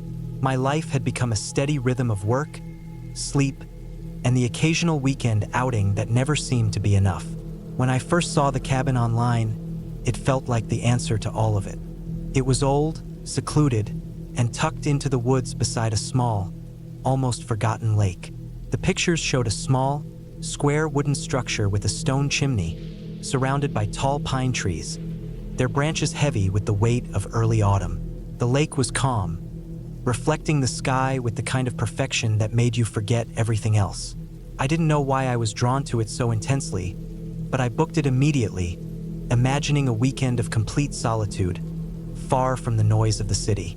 The drive up was long but quiet, the kind of quiet that starts to settle in around you the further you go from civilization. The road was narrow, twisting, and lined with trees that seemed to close in as I drove deeper into the forest. My car's headlights bounced off the damp leaves on the roadside, and every so often I had to swerve around a fallen branch. The air smelled of wet soil and pine, the way it always does after the first rains of fall. There were no other cars, no other lights, and for the first time in a long while, I felt the tension in my shoulders start to loosen. When I finally pulled up to the cabin, it looked even more isolated than the pictures had suggested. The driveway ended in a small clearing, and the cabin itself seemed almost swallowed by the forest. A thin layer of fog clung to the ground, curling around the bases of the trees. I parked, stepped out, and immediately felt the crisp air in my lungs, the smell of smoke from the chimney faint but promising, even though no one was there to light a fire yet. The cabin was modest but sturdy. The wooden walls were darkened with age, the windows slightly fogged, and the door made a low groan when I opened it. Inside, it was warm compared to the chill outside, and the smell of old wood was comforting. There was a small kitchen, a wood stove, a simple table, and a single bedroom at the back. Everything was clean but had that lived-in, slightly dusty feel that made it clear this cabin hadn't been modernized in a hurry. I unpacked my things slowly, setting up the basics I had brought. A small camping stove, canned food, water, a lantern, and a first aid kit. I wanted this weekend to be simple but safe. I checked the locks on the doors and the windows, a habit that had become second nature after years of living alone in the city. Even in a place this remote, I couldn't shake the feeling that security mattered. Once I was satisfied, I lit a fire in the wood stove, feeling the warmth begin to fill the small space. The sound of the flames crackling against the dry wood and the smell of smoke grounding itself into the room gave me a strange sense of calm. I ate a simple dinner I had packed, enjoying the quiet that seemed heavier here than in the city. There was nothing except the occasional rustle of leaves outside and the faint hum of the forest settling into night. The first night passed uneventfully. I slept on a simple bed in the back room, the kind with a thin mattress and a heavy blanket that smelled faintly of cedar. I woke a few times to the sound of wind moving through the trees and the occasional pop of a branch breaking somewhere outside. At first, it made me uneasy, but eventually, I realized it was natural. There was nothing here except the forest and me. The sense of isolation, which had initially been comforting, was beginning to feel heavier, more pressing, as if the forest itself were aware of my presence. The next morning, I woke early. Sunlight filtered through the thin curtains, falling in narrow lines across the wooden floor. I dressed quickly, had a simple breakfast, and decided to explore the area around the cabin. The lake was only a few minutes' walk through the trees, and as I approached, I noticed the water was even more still than I expected. There was no wind, no animals moving in the water, just the surface, glass-like and perfectly reflecting the sky. I walked along the edge, noticing broken branches and the occasional footprints that I couldn't identify. Small, indistinct, human or animal, I wasn't sure. The isolation was peaceful, but it also had an edge. Every sound was amplified in the quiet, and I found myself pausing at the slightest rustle in the underbrush. I reassured myself it was just the wind or a small animal, but the feeling of being watched lingered. That afternoon, I decided to explore deeper into the forest. I brought a backpack with essentials: water, a flashlight, a knife, and a map I had printed before leaving the city. The trail wasn't marked clearly, but I followed what looked like a faint path, the forest thickening around me. The trees were dense, their trunks tall and close together, making the canopy above almost a solid roof. Shadows moved and shifted with the wind, and I kept reminding myself that there was nothing here but nature. Hours passed as I wandered, my legs tiring from the uneven ground, roots, and loose rocks. Eventually, I realized I had lost track of the cabin. I paused, trying to retrace my steps, but every direction looked the same. The isolation that had seemed so serene that morning now pressed in around me. The forest had an overwhelming sameness to it, the kind that makes you doubt your own memory. I kept moving, trying to follow the map, but the path I had followed seemed to have disappeared entirely. It wasn't until the sun was lower in the sky that I realized I had a serious problem. I had no idea where the cabin was. My map was barely helping, the forest all around me blending into one another. My heart began to race, a cold knot of fear forming in my stomach. I had been confident in my preparation, but now the reality of being truly alone in a remote forest set in. I called out, my voice bouncing off the trees, but the forest swallowed it instantly. There was no response, no echo, just the occasional rustle of leaves, which now sounded sharp, deliberate. I knew I had to keep moving, but in which direction?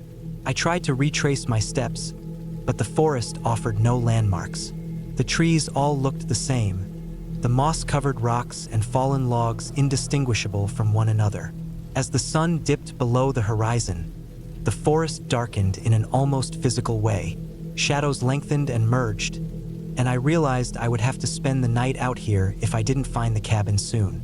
I didn't panic, but I did feel a tightening in my chest.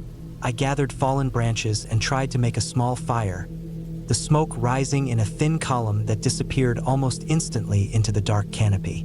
The forest noises changed as night fell, distant calls of birds that I didn't recognize, the subtle movement of animals unseen in the shadows. Every sound felt amplified, every shadow a potential threat. I told myself to stay calm, to focus on survival. I found a slightly elevated area and cleared it as best I could for a makeshift sleeping spot.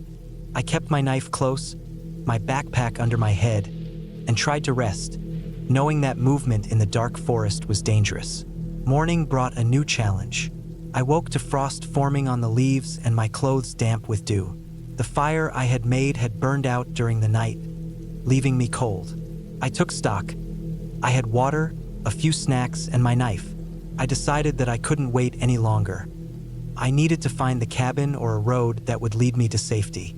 The sun was low, but light was enough to give me some sense of direction. I moved carefully, marking trees with scratches and leaving small piles of rocks to trace my path back if needed. Hours passed, and my legs were sore, my hands scraped from branches. I felt exhaustion creeping in, but I kept pushing. The fear was no longer abstract. It was physical, gnawing at me with every step, making my muscles tense and my heart beat faster. Around midday, I saw a break in the trees, a clearing, and my relief was immediate. In the distance, I could see the outline of the cabin's roof. I almost couldn't believe it. Every step toward it was cautious, measured, as if the forest might suddenly shift and swallow it from view.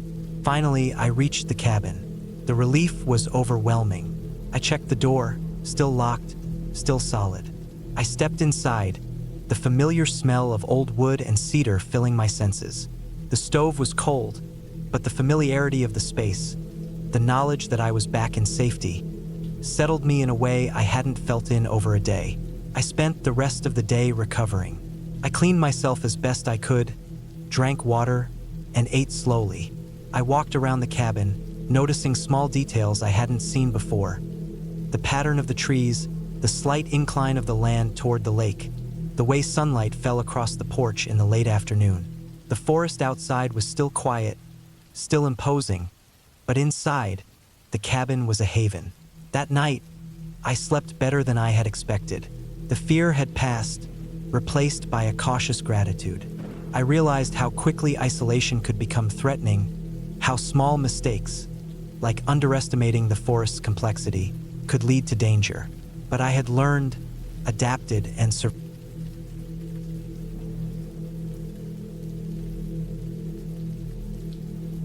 I had been driving for hours before I even noticed how isolated the road had become. The sun had started to dip low, casting long shadows across the dense forest that flanked the narrow, winding asphalt. My car's tires crunched over gravel as I turned onto a dirt road that I had found in an old travel forum, a place some had described as a hidden escape from the world. I wanted isolation. I wanted a weekend away from screens, phones, emails, people. The cabin I had rented was deep in the woods, far enough from any main road that cell service was unreliable at best. I had imagined a quiet, peaceful retreat. I had not imagined how deeply cut off from the world I would actually be. By the time I saw the cabin, night had begun to fall. It wasn't a large cabin, but it wasn't small either. It had one floor and a loft made of rough-cut logs that had weathered to a deep brown gray. A thin layer of moss clung to the edges of the roof. The front porch sagged slightly under its own weight, and the wooden steps creaked in protest as I climbed them. My keys rattled in my hand, though the door had already been unlocked, the owner having left it that way with instructions in the email. Inside, the air smelled faintly of old wood and damp earth. The windows were dusty, and the only light came from the flickering flames of a small wood stove. I dropped my bag on the floor and walked around, taking in the cabin in detail. There was a small kitchen area with a gas stove, a refrigerator that hummed softly, and a wooden table with 2 chairs. The living area had a threadbare couch and a couple of armchairs, all of which looked like they had been moved here decades ago and never replaced. I could see the loft through the open stairway, a single bed, a chest at the foot, and a window that overlooked the forest. There were blankets folded neatly, dishes stacked on the counter, and a small cabinet with canned food. I told myself this was perfect. I loved the quiet, the isolation, the way the forest pressed in on all sides. Night settled fully, and with it came the sounds of the forest.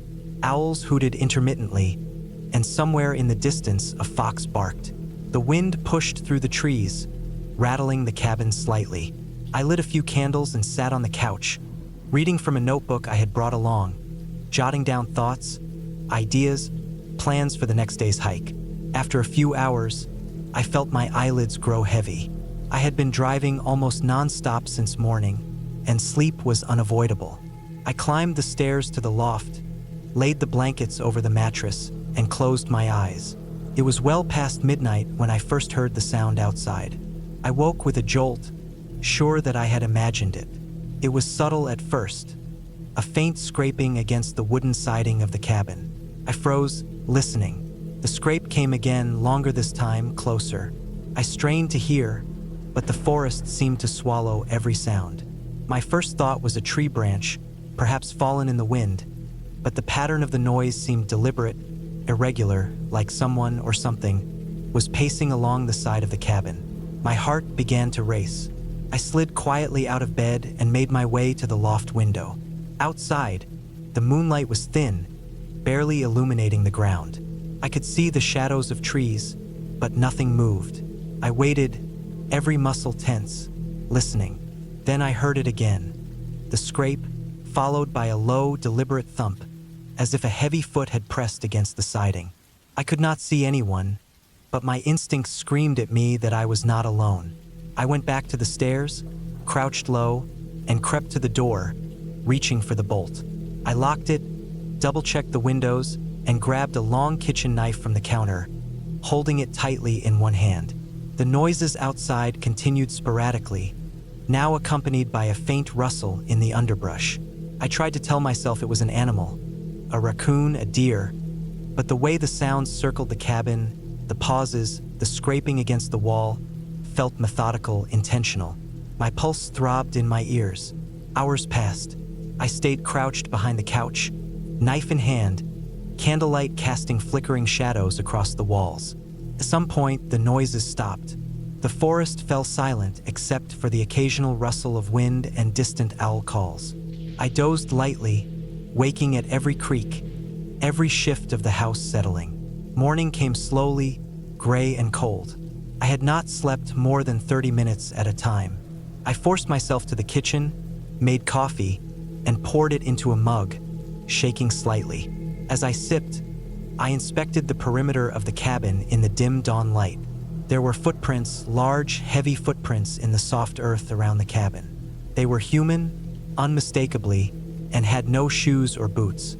They circled the cabin, stopping briefly at each window, as if whoever had made them had been watching me.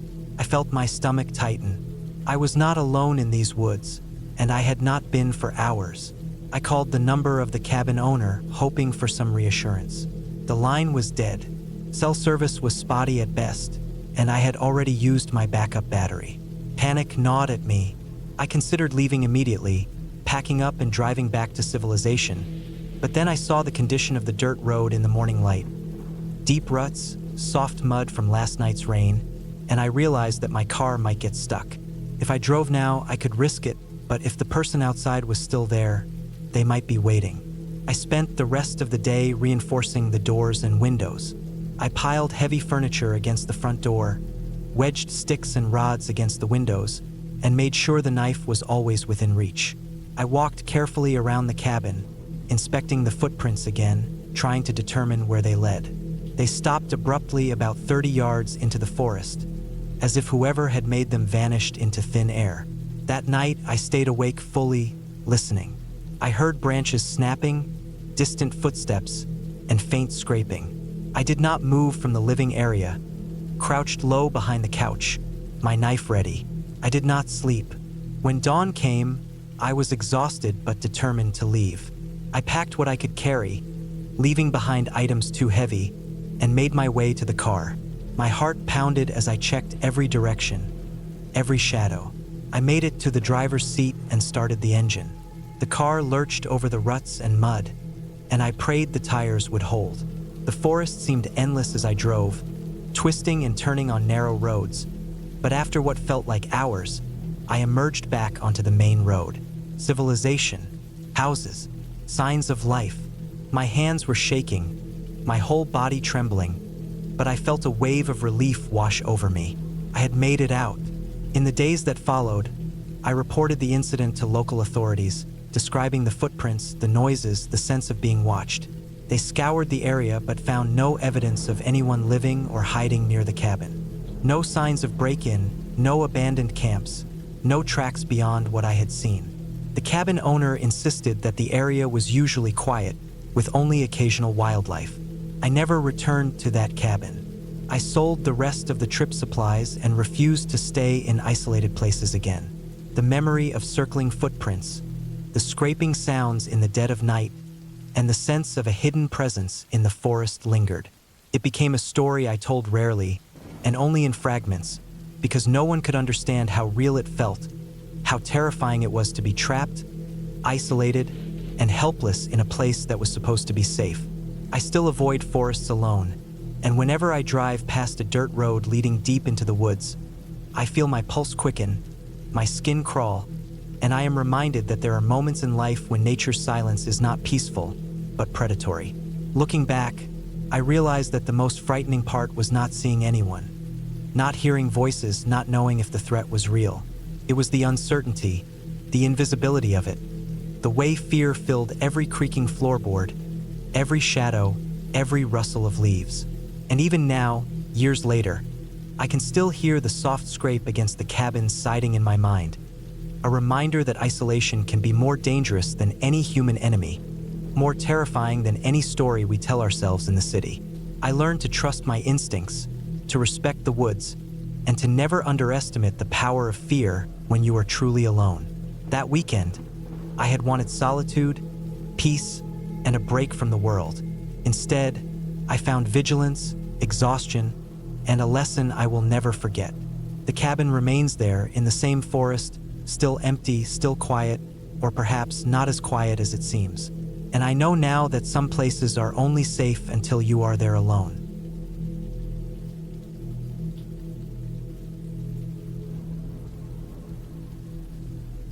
I had been planning to spend a few days alone at the small cabin I had rented deep in the forest.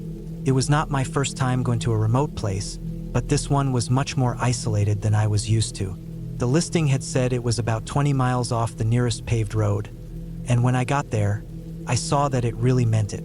The dirt road that led to the cabin was narrow and rough, with tree branches scratching against the sides of my car as I drove in. It felt like the kind of place where if something went wrong, help would not come fast.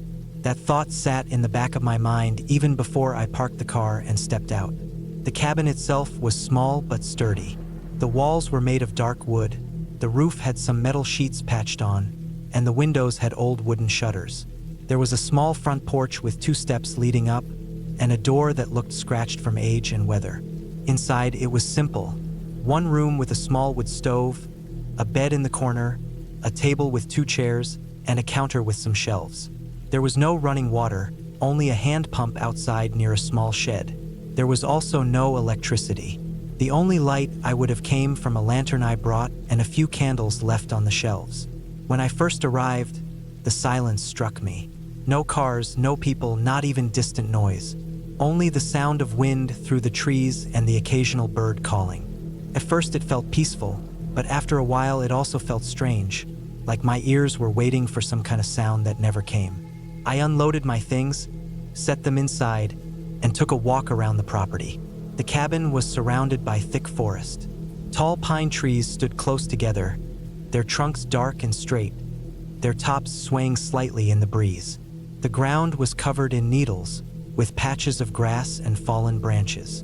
Behind the cabin, the land sloped downward toward a creek that I could hear running but could not see clearly through the trees. There was a trail of sorts leading in that direction, though it looked more like an animal path than something made for people. I tried to get comfortable with the place. I put my food supplies in a box near the counter, stacked some wood by the stove, and checked the lantern fuel. As the sun started going down, the air grew colder quickly. I lit the stove and got a small fire going. The smoke drifted up through the old metal pipe that served as a chimney. The smell of burning wood filled the cabin, which gave it a bit of comfort. That first night, I sat by the table, writing in a notebook I had brought. I could hear the fire popping and the wind against the shutters. After a while, I blew out the lantern and climbed into bed. The mattress was thin and hard, but I was tired from the long drive, so I thought I would sleep fine. But sleep did not come easy. Lying there in the dark, I heard noises outside. At first I thought it was just the trees creaking, but then I realized some of it sounded like movement. Slow, careful movement like steps on the forest floor. Leaves rustling, twigs snapping softly. I lay still, listening.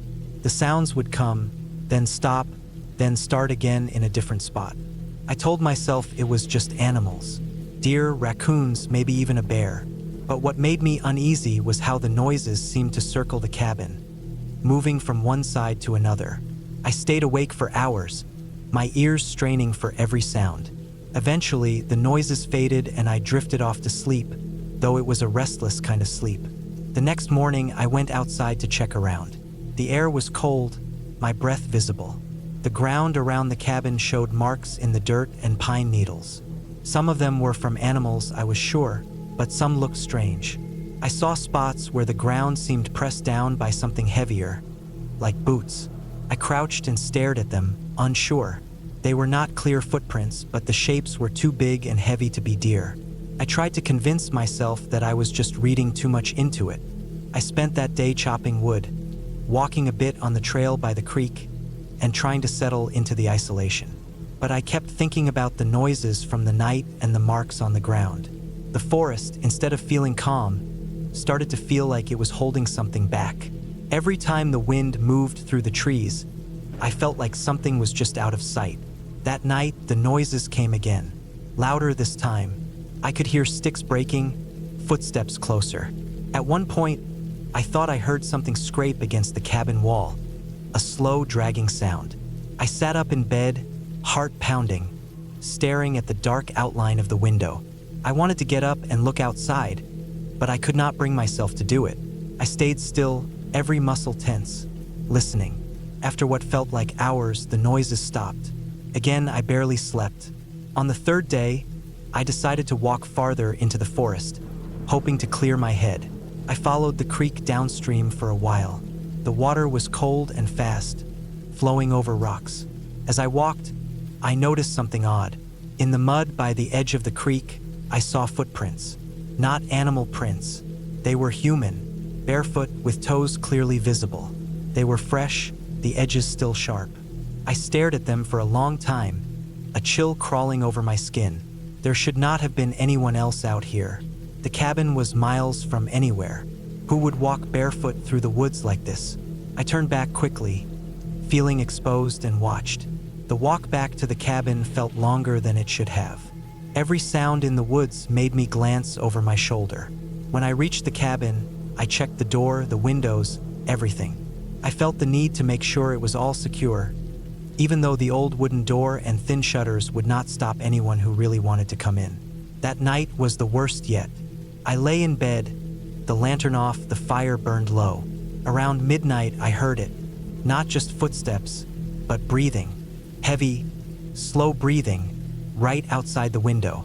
My heart pounded so hard it hurt. I gripped the blanket, frozen. The breathing lasted for what felt like forever, then moved away slowly. After that, I heard nothing. The next morning, I was done pretending it was just animals or my imagination. Something or someone was out there, watching the cabin, coming close at night. I considered leaving right then, packing my things and driving out. But the problem was the road. The dirt track was rough, narrow, and I was not sure my car could handle it fast if I needed to get out quickly. It was at least an hour to the paved road, maybe more. If something happened on the way, I would be trapped in the forest.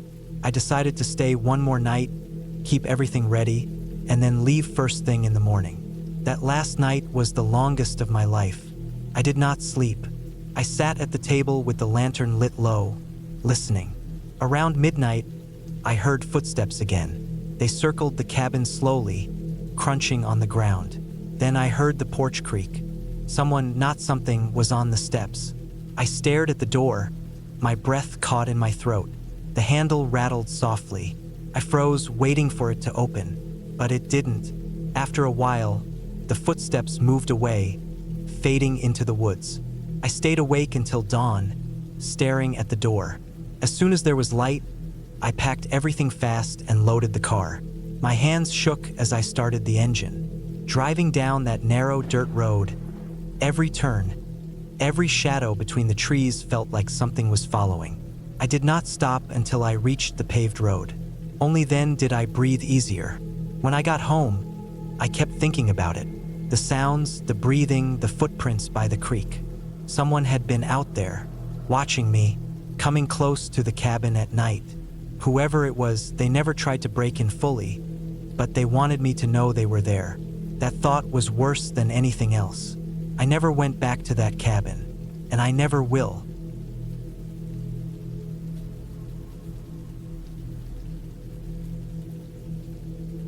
I had always loved the quiet of the mountains, the way the wind moved through the tall pines, the smell of damp earth after a fresh rain, the endless horizon stretching over the ridges and valleys.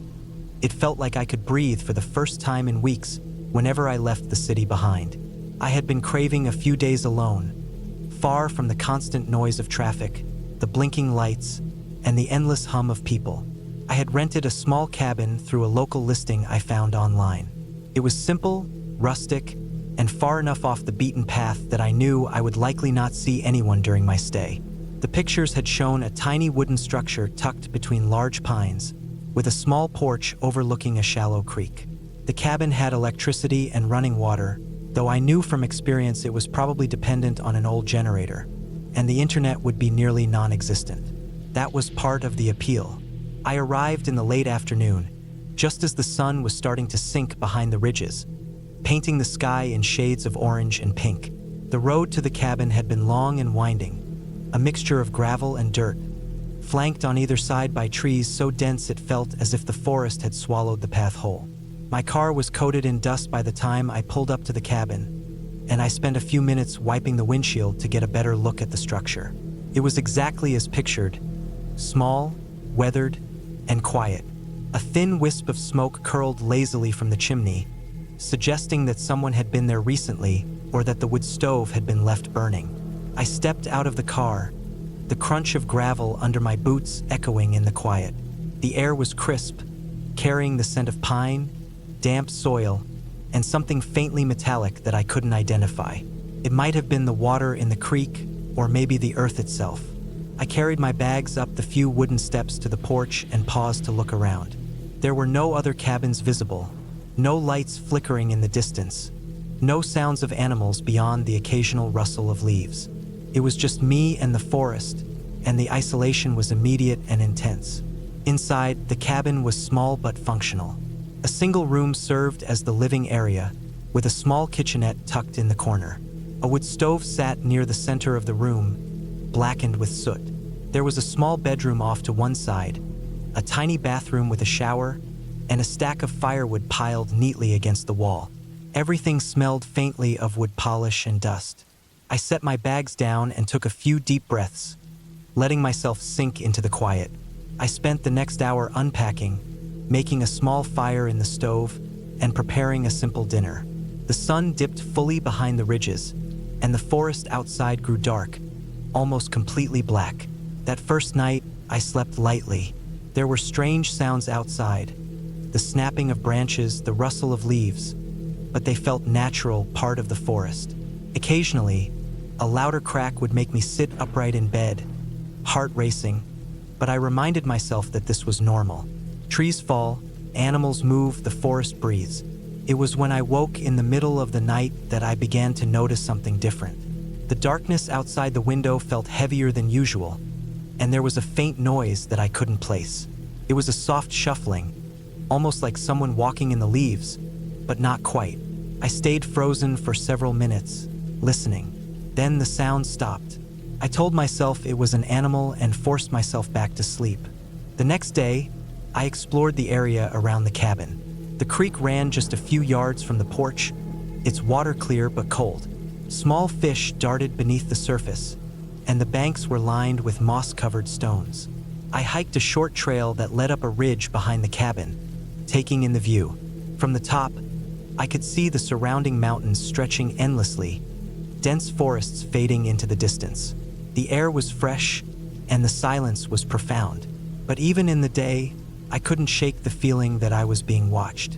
There was no evidence of anyone else around, no footprints or signs of recent human activity beyond the cabin itself. Yet the sensation remained. I returned to the cabin that evening, making a fire in the stove again and preparing another simple meal. As night fell, the forest sounds grew louder. Owls, the distant howl of a coyote, the wind moving through the trees. I tried to relax, reading a book by the light of the fire, but my eyes kept flicking to the windows. There was a sharp sense of tension building in the air, a feeling that the forest around me was too quiet in some places and too loud in others. It was the third night when things started to feel truly wrong. I had gone to bed early, exhausted from the hike, but sleep didn't come easily. Around midnight, I heard it again, the shuffling, slow and deliberate, circling the cabin. This time, I was sure it wasn't an animal. I had spent enough time outdoors to recognize animal sounds, and this was different. It was heavier, more purposeful, like someone or something was moving through the underbrush just beyond the edge of the clearing. I stayed perfectly still, my heart pounding, listening. The sound stopped for a moment, then resumed, closer this time. I decided to check the perimeter. I put on my boots, grabbed a flashlight, and carefully stepped outside. The porch creaked beneath my weight, and the beam of light cut through the darkness. The forest was still, almost unnaturally so. I swept the light across the clearing, the creek, and the edges of the woods. There was nothing, no figure, no movement, just the black outline of the trees and the faint shimmer of the creek. I told myself again that it was an animal, maybe a deer or a raccoon moving through the brush, but something in my gut told me otherwise. Over the next day, I tried to shake the unease. I kept busy, chopping firewood, cleaning the cabin, and hiking another trail further out. I took note of every sound, every shadow, every movement in the trees. The feeling of being watched persisted, even in the sunlight, and it was exhausting. By late afternoon, I was starting to understand that this was more than just nerves. It was instinct. Something about the area was wrong. The forest was dense, and while there were no paths leading to the cabin besides the road I had come in on, it felt like someone could approach unseen. That night, the shuffling returned, louder and more precise. It moved around the cabin in a complete circle, as if someone was mapping my movements. I stayed in bed, clutching the flashlight, the shadows of the trees stretching across the walls. I did not sleep. The following day, I resolved to stay vigilant. I checked the locks on the doors, reinforced the windows as best I could, and made sure the firewood stack was in place so I could use it as a barricade if necessary. I packed a small backpack with essentials: water, food, my phone, flashlight, and a small hatchet, and kept it by the door. Every step I took outside, every glance into the shadows, I felt eyes on me. Even though I could not see anyone, the sensation of being observed was undeniable. By the fourth night, the sounds had escalated. There were footsteps pacing just beyond the clearing, the snapping of branches, and now, faint breathing. It was low, almost imperceptible, but it was there. I stayed up until nearly dawn, huddled near the stove with the flashlight, listening. At first light, I saw movement in the trees. A figure, barely visible through the trunks, watching the cabin. I froze, heart hammering. The figure did not move toward me, but it didn't leave either. It simply watched. I realized then that I could not stay. I packed quickly, taking only essentials. I planned to hike back down to the road and leave immediately. But as I stepped outside, I noticed that the figure was closer. Not directly on the clearing, but moving along the tree line, matching my movements as I approached the trail. My pulse accelerated. Every instinct screamed at me to run. I kept calm and moved as quietly as I could, trying not to attract attention. The hike down was tense and exhausting. The figure followed at a distance, always hidden but always there. Every snap of a branch made me jump. Every rustle of leaves set my heart racing. I kept glancing back, and each time I saw a shadow that was unmistakably human, moving deliberately behind the trees. My lungs burned from the exertion, and my mind raced with scenarios, each worse than the last. Eventually, I reached the road. It was a relief to see the gravel path leading to civilization. I ran the final stretch, my legs trembling, the sound of the figure's footsteps fading behind me. I reached my car, fumbling with the keys, and finally got the engine started. I did not look back as I drove away, the forest receding into the distance. The drive down was long, and the relief did not come immediately. Every sound of the car on the road, every shadow in the trees along the side of the highway, kept me on edge. I did not stop until I reached a gas station in a small town, where I sat in the car, trembling, letting the lights and the presence of other people slowly calm me. I called the local sheriff and explained my experience, but there was little they could do. They said the area was remote, known for occasional.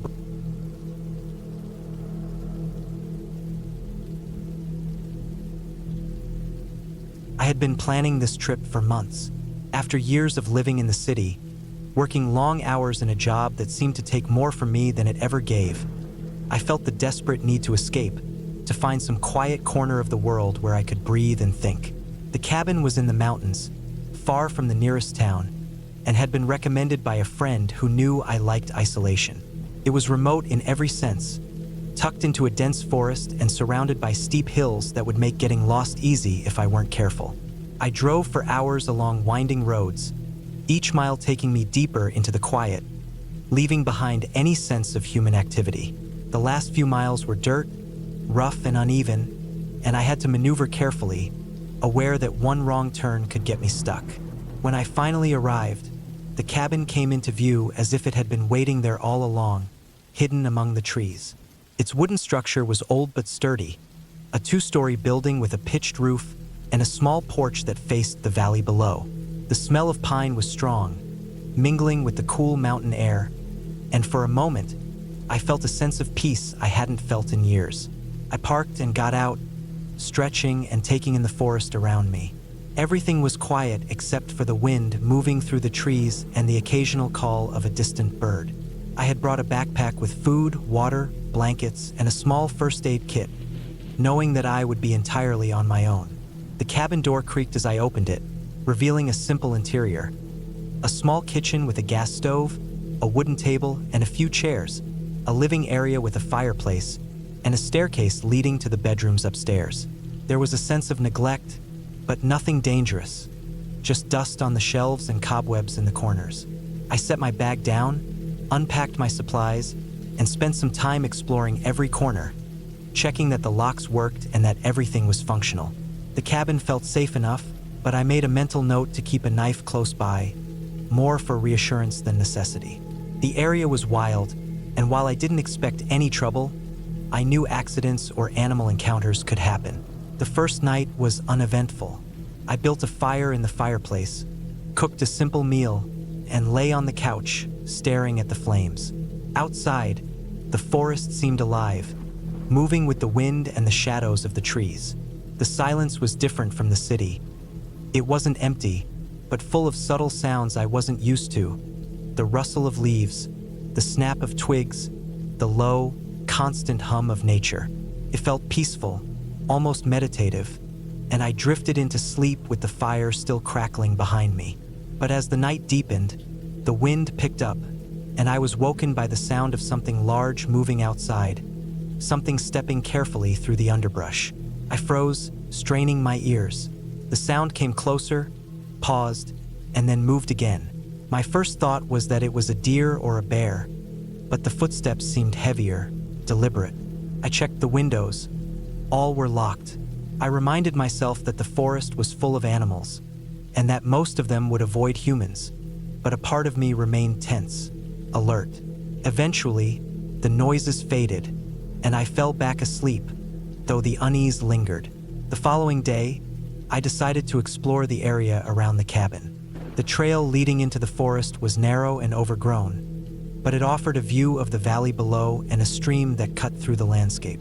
I packed water, snacks, and a small first aid kit, telling myself I would only go a short distance. As I walked, I noticed the forest was dense, almost oppressive in its quiet. Every sound, my own footsteps, the crunch of leaves, the distant call of a bird, echoed strangely, making me hyper-aware of how alone I was. The deeper I went, the more isolated I felt. I kept thinking about the cabin, about returning before dark, because being out here after sunset would make the shadows of the forest even more intense. I found old logging paths and a few areas where animals had clearly been feeding, but nothing else out of the ordinary.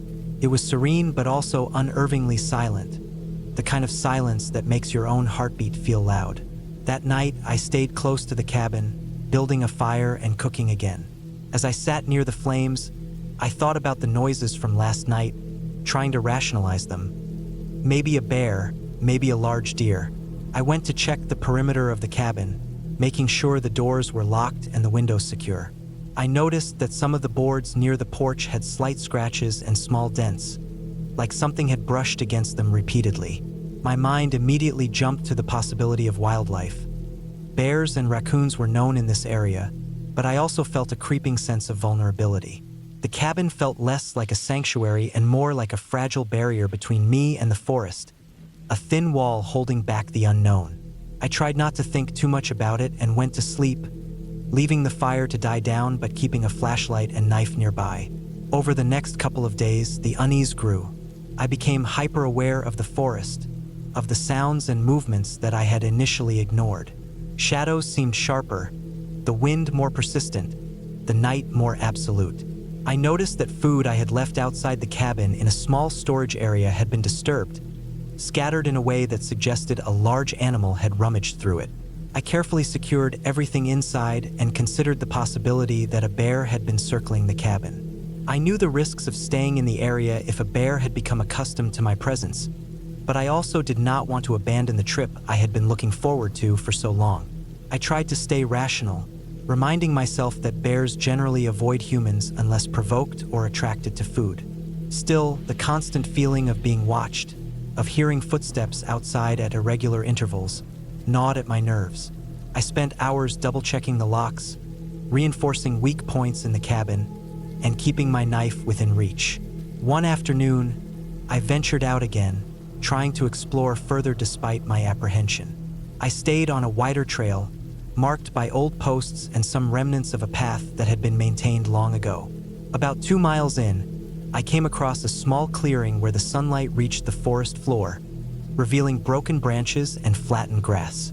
It looked like a campsite, long abandoned, with remnants of a fire pit and a few metal cans rusting in the dirt. As I examined it, I realized how vulnerable I was. If a human had been here before, there was always the chance someone else could show up. I shivered at the thought but kept moving, reminding myself to stay calm. I documented the location mentally and moved back toward the cabin, trying to keep a sense of routine and order in the chaotic feeling that had begun to settle over me. That night, the wind was stronger than usual. I was awake before the fire had fully died down, listening to something moving outside again. This time, the sounds were deliberate, footsteps close enough that I could hear them crunch leaves and snap twigs right outside the cabin. My heart pounded as I grabbed the flashlight and knife, carefully checking every corner of the cabin. The porch boards were scratched again, deeper this time, and I noticed a set of footprints in the soft dirt nearby, large, heavy, and unmistakably human. I froze, knowing I was alone in a remote area, but now certain that someone had come close enough to investigate the cabin while I was inside. Panic rose, but I forced myself to think clearly. I checked all the doors and windows again, reinforced them with a chair, and made sure my phone had a signal. Didn't. I was completely cut off. For hours, I sat by the dying fire, tense and alert, unable to sleep, aware that someone had been watching or following me. The next morning, I made a decision. I needed to leave, or at least prepare for a potential confrontation. I packed supplies methodically, placing them in my backpack and making sure everything was easy to carry. I moved quietly through the cabin, noting every point of vulnerability. Before leaving, I scouted the surrounding area from a safe vantage point, trying to spot any signs of movement or human presence. There was nothing obvious, just the forest stretching endlessly in all directions. Still, the memory of the footprints and the sound of deliberate movement outside haunted me. I realized how easy it would have been for someone to watch the cabin for days, waiting for an opportunity. The thought made my skin crawl. I decided to hike back toward the main road instead of using the dirt path I had driven in on, trying to reduce the chances of encountering whoever had been near the cabin. The forest was dense, and I kept checking my surroundings constantly, listening for any unusual sound. Every shadow seemed sharper, every rustle suspicious. I moved slowly, using the trail markers I had seen on previous walks, and made sure my backpack and supplies were easily accessible in case I needed to run. Hours passed, and exhaustion began to set in, but I forced myself to keep going, focusing on the idea that the road and safety were ahead. By late afternoon, I finally reached the dirt road I had driven in on. Relief flooded me, though I remained cautious, scanning the tree line constantly. I walked along the road until I could see a passing car in the distance. I flagged it down, explaining as best as I could that I needed a ride to the nearest town.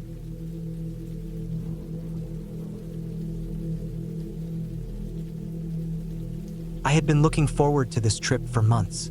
The idea of escaping the city, leaving behind the constant noise, the stress of work, and the endless stream of obligations was almost intoxicating. I had rented a small, remote cabin tucked deep into the forest, far from any main roads, far from cell service, far from anyone else.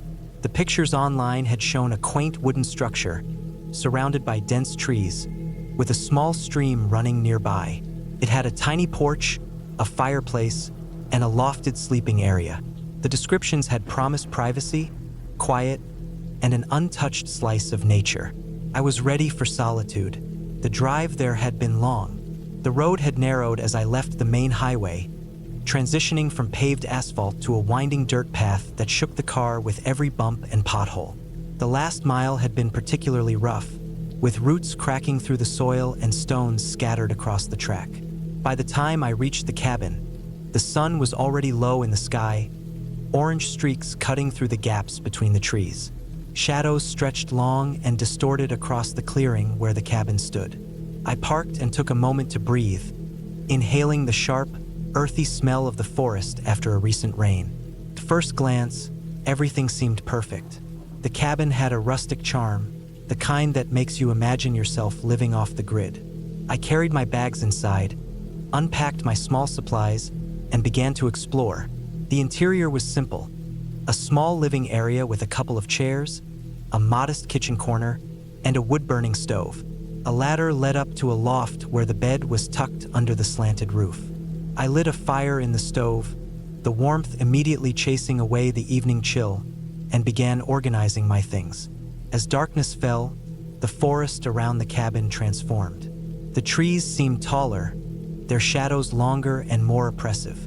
Every small noise, the rustle of leaves, the snap of a twig, the distant call of a bird settling in for the night, felt magnified in the quiet. I reminded myself that the forest was full of animals, and that most sounds were harmless. Yet, there was something in the air that set my nerves on edge, a kind of subtle tension that made my skin feel prickly. Night came fully, and I went to bed in the loft, the fire still glowing faintly below. I had always slept lightly, and the unfamiliar creaks and groans of the cabin kept me alert. Around midnight, I was woken by a noise outside, a dragging, shuffling sound, like something large moving through underbrush. My heart raced. I forced myself to stay calm, telling myself it was probably a deer or a raccoon, maybe even a fallen branch being blown by the wind. The sound stopped, then started again, closer this time. It was deliberate, too rhythmic to be random. I sat up, straining to hear. The cabin seemed to shudder slightly with the movement, the wood contracting in the cold. Then I realized the sound was coming from just outside the cabin, near the side where the windows looked out onto the forest. Someone or something was there. My mind raced. This was not a place that anyone could easily reach without taking the same rough, long dirt path I had driven. I had no phone service. I was completely isolated. The reality hit me sharply. If someone had approached this cabin with intent, I was completely vulnerable. I stayed still for what felt like an eternity, listening to the occasional crack of twigs underfoot. Then I heard another noise, something softer, almost deliberate, like the sound of fingers brushing against the wooden siding. I realized with sinking dread that the cabin, which had felt so secure and comforting just hours earlier, now felt fragile, exposed. Every instinct screamed at me to get out, but the darkness outside, combined with the isolation, made even moving toward the door feel dangerous. I waited, and eventually the noises stopped. I stayed awake for the rest of the night, sitting near the ladder to the loft with a heavy flashlight clutched in my hands. I didn't hear anything else until morning, when sunlight slowly filtered into the room. The forest looked peaceful, almost inviting again, but I knew that night had changed everything. Something or someone had been out there, and the thought was impossible to shake. During the day, I inspected the perimeter of the cabin. I found no signs of footprints or tire tracks that could indicate a human presence. Branches were broken, but it was unclear if it was wildlife or the wind. I considered leaving immediately, but the road back was long, and the cabin had no lockable doors. I would have had to make a run through the forest in full view if I tried to escape. I decided to stay, telling myself that if it were animals, I was safer inside than outside. I reinforced the doors and windows as best I could, stacking chairs and logs against them, and made sure to keep the fire going. That night, the shuffling came again, just as it had before, but this time from the opposite side of the cabin. The sound of something dragging itself along the ground, low and deliberate, kept me frozen. I didn't dare look outside. I stayed huddled near the ladder, imagining every possible scenario. Someone trying to break in, a bear looking for food, or something else entirely. I realized that fear itself was exhausting me. My mind ran in loops, imagining all the ways I could be attacked, all the ways I could survive. As hours passed, I decided I needed to make a plan. I gathered what I could use as weapons: an old fireplace poker, a small hatchet from the kitchen corner, and even a cast iron pan. I lined them up near the loft ladder, ready to defend myself if necessary. I also tried to be mindful of my breathing, forcing myself to think logically. If this was a person, they would likely be scouting for ways in. If it was an animal, it would likely move on eventually. Either way, I had to be ready. The next day, I ventured further into the forest to familiarize myself with the surroundings. I found a shallow stream that could provide water and spotted a few paths that seemed to lead to more open areas. The forest itself was thick, with tall pine and oak trees, and the underbrush was dense enough that movement was difficult. I marked the paths with small piles of stones, thinking I might need to find my way back quickly. I also noticed signs of wildlife, scratches on tree trunks, scattered feathers, and paw prints, but nothing that clearly indicated a large predator. Still, the forest had a weight to it, a sense that I was being watched, even when nothing was visible. Night fell again and the fear returned. The noises started just before dusk, low thumps and dragging sounds circling the cabin. I stayed alert, keeping the flashlight close and the fireplace poker within reach. The sounds moved closer to the front door, then stopped abruptly. For a long while, there was silence. I debated whether to leave the loft and confront whatever it was, but every instinct told me to stay put. Hours passed, and eventually, I drifted into a fitful sleep, waking repeatedly at small noises. On the third day, I woke to an unusual sight outside the cabin. Footprints, large and heavy, encircled the clearing. They weren't human. They were the tracks of a bear. Panic hit me immediately, but with a clearer mind, I realized that the dragging sounds, the nighttime movements, they were not human intruders at all. A bear, probably searching for food, had been investigating the cabin.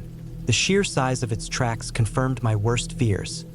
It was a fully grown adult, potentially aggressive if cornered or startled. I spent that day reinforcing the cabin further, stacking more wood around the base, ensuring the doors and windows were tightly closed.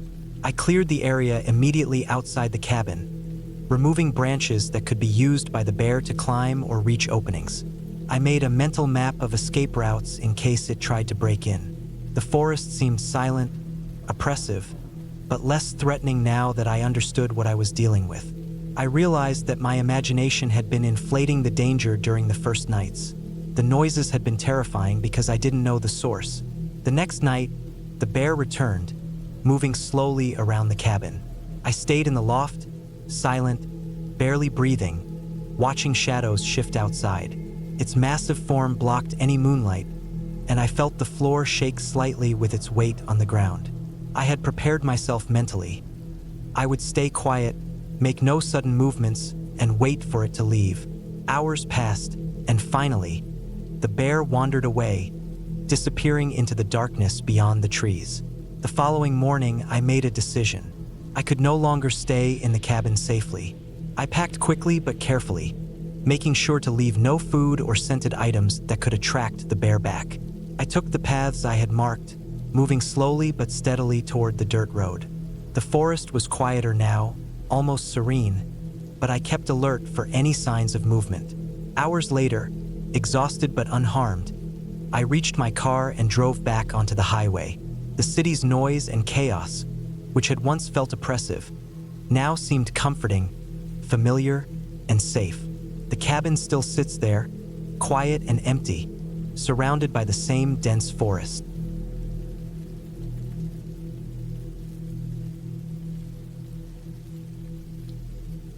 I had been looking forward to spending a week alone in that cabin. The place had been sitting deep in the woods, not far from a narrow lake, tucked away from any road or town. It belonged to a friend of a friend who wasn't using it that season, and when I asked if I could stay there for a while to get away from everything, the offer came without hesitation. I had no idea then that the quiet retreat I had pictured in my head would turn into one of the scariest and longest nights of my life. The trip to get there had already made me realize how isolated the cabin really was. After leaving the highway, I drove 20 miles on cracked back roads that seemed less and less traveled. Then there was the dirt path that stretched on for another few miles.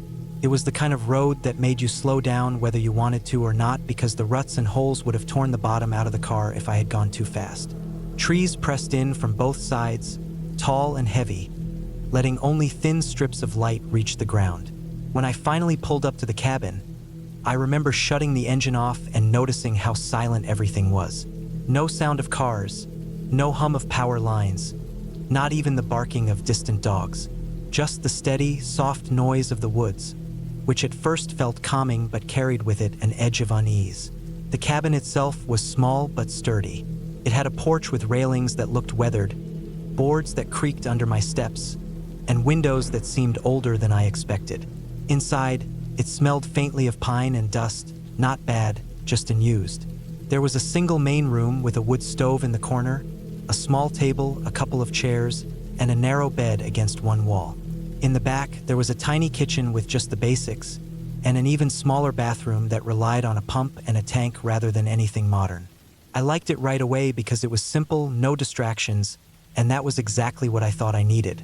I unpacked my things, stacking food in the kitchen, placing my sleeping bag on the bed to add some comfort, and checking that the flashlights and extra batteries I brought were working. I had a cooler of ice with meat and drinks, a backpack with gear, and a few books I planned to read in the quiet. At first, I felt almost happy about the thought of being cut off. My phone had already lost signal miles back, but I knew that going in. The plan was to spend a week reading, writing, and hiking around the lake. The first day went smoothly. I gathered wood, started a small fire outside, and cooked. The air felt colder than it should have for that time of year, and once the sun dipped, the shadows spread fast across the clearing. I sat out until it was almost fully dark, listening to the faint rippling of water from the lake and the occasional snap of a branch in the woods. Every sound carried further in that kind of silence, and I caught myself turning my head more than once. But I told myself it was just animals moving around. Nothing unusual. That night I slept fine. The bed was hard, and the wind rattled lightly against the windows, but nothing out of the ordinary happened. The second day I explored around the lake. The trail that wound around it was faint, barely visible in some places, but I followed it slowly. The water was still, reflecting the sky in an almost glass-like way. I thought about fishing but hadn't brought the gear. On the far side, I noticed old footprints in the mud, maybe from someone who had passed through weeks ago. They weren't fresh, and I didn't think much of them at the time. The whole day passed quietly, with me going back to the cabin in the late afternoon to cook again and gather more firewood. It was on the third night when things started to feel different. I had gone to bed early after sitting by the stove reading. Sometime past midnight, I woke up. At first, I thought it was the wind that pulled me out of sleep, but lying there, I realized the night was dead silent. No wind, no insects, no creaking trees, just stillness. Then I heard it, faint, almost like something brushing against the side of the cabin. It was so light I thought I imagined it. I held my breath and listened. A few seconds later, the sound came again, a scrape against the wood. I stayed still in bed, waiting. The sound stopped, then started again, this time a little louder. I thought maybe a branch had fallen and was leaning against the wall, moving slightly. To reassure myself, I got up and grabbed the flashlight. I shined it out the window, sweeping the beam across the clearing. Nothing, just the trees, dark and crowded. I checked the other side, again nothing. After a while, I convinced myself it had been an animal, maybe a raccoon or something brushing against the cabin. I got back into bed, though it took longer to fall asleep. The next morning, I walked around the outside. I expected to see some mark, a branch, or anything to explain the noise, but the ground looked undisturbed. No fallen branches against the walls, no tracks close to the cabin. That put a weight in my chest I tried to shake off. Maybe I was overthinking, I told myself. The fourth night was worse. Again, I woke up past midnight. This time I didn't know why at first until I noticed it, the sound of slow footsteps on the porch. They were heavy enough to creak the boards. My heart began hammering, and I froze in the bed, staring at the ceiling. The steps moved across the porch slowly, stopping right outside the front door.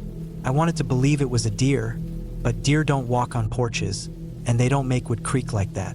My flashlight was on the table near me, and I grabbed it, but I didn't turn it on. I just held it, sweating, listening. The steps shifted.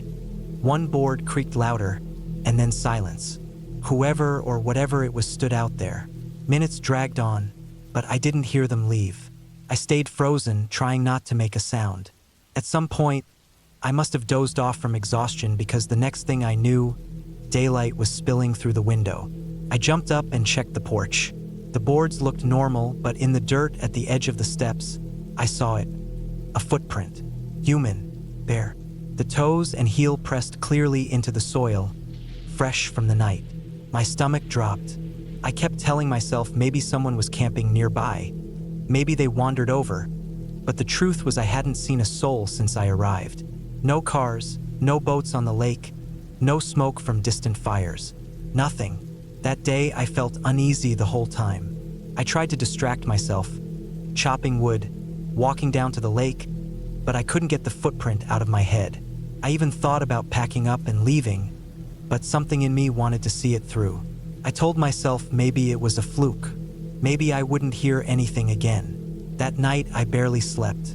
I kept the flashlight in my hand, lying there stiff, waiting.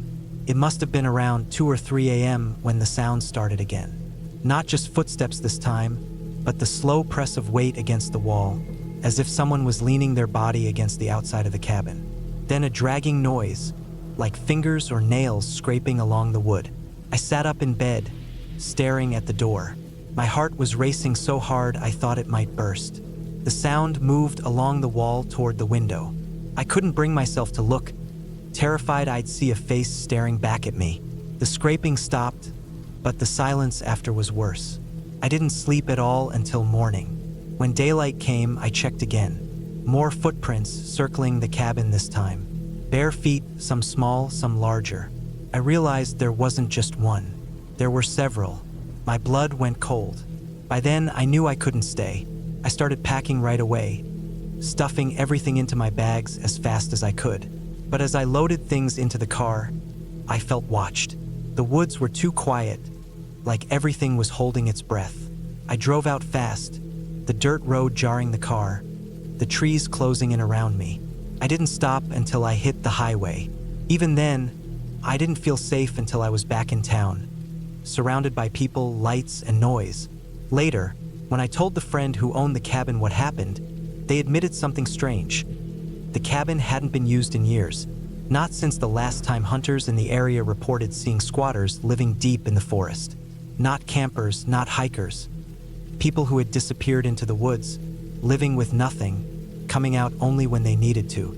I realized then what had been circling the cabin at night. It wasn't animals. It wasn't imagination. It was people. People who had no reason to leave tracks so close unless they wanted me to know they were there. That thought has stayed with me ever since. The silence of the woods, the creak of the porch, the bare footprints around the cabin. I had gone looking for quiet and peace, but what I found was something far worse. The kind of danger that doesn't vanish when you wake up. The kind that stays with you because you know it was real. And I know one thing, I will never go back to that cabin again.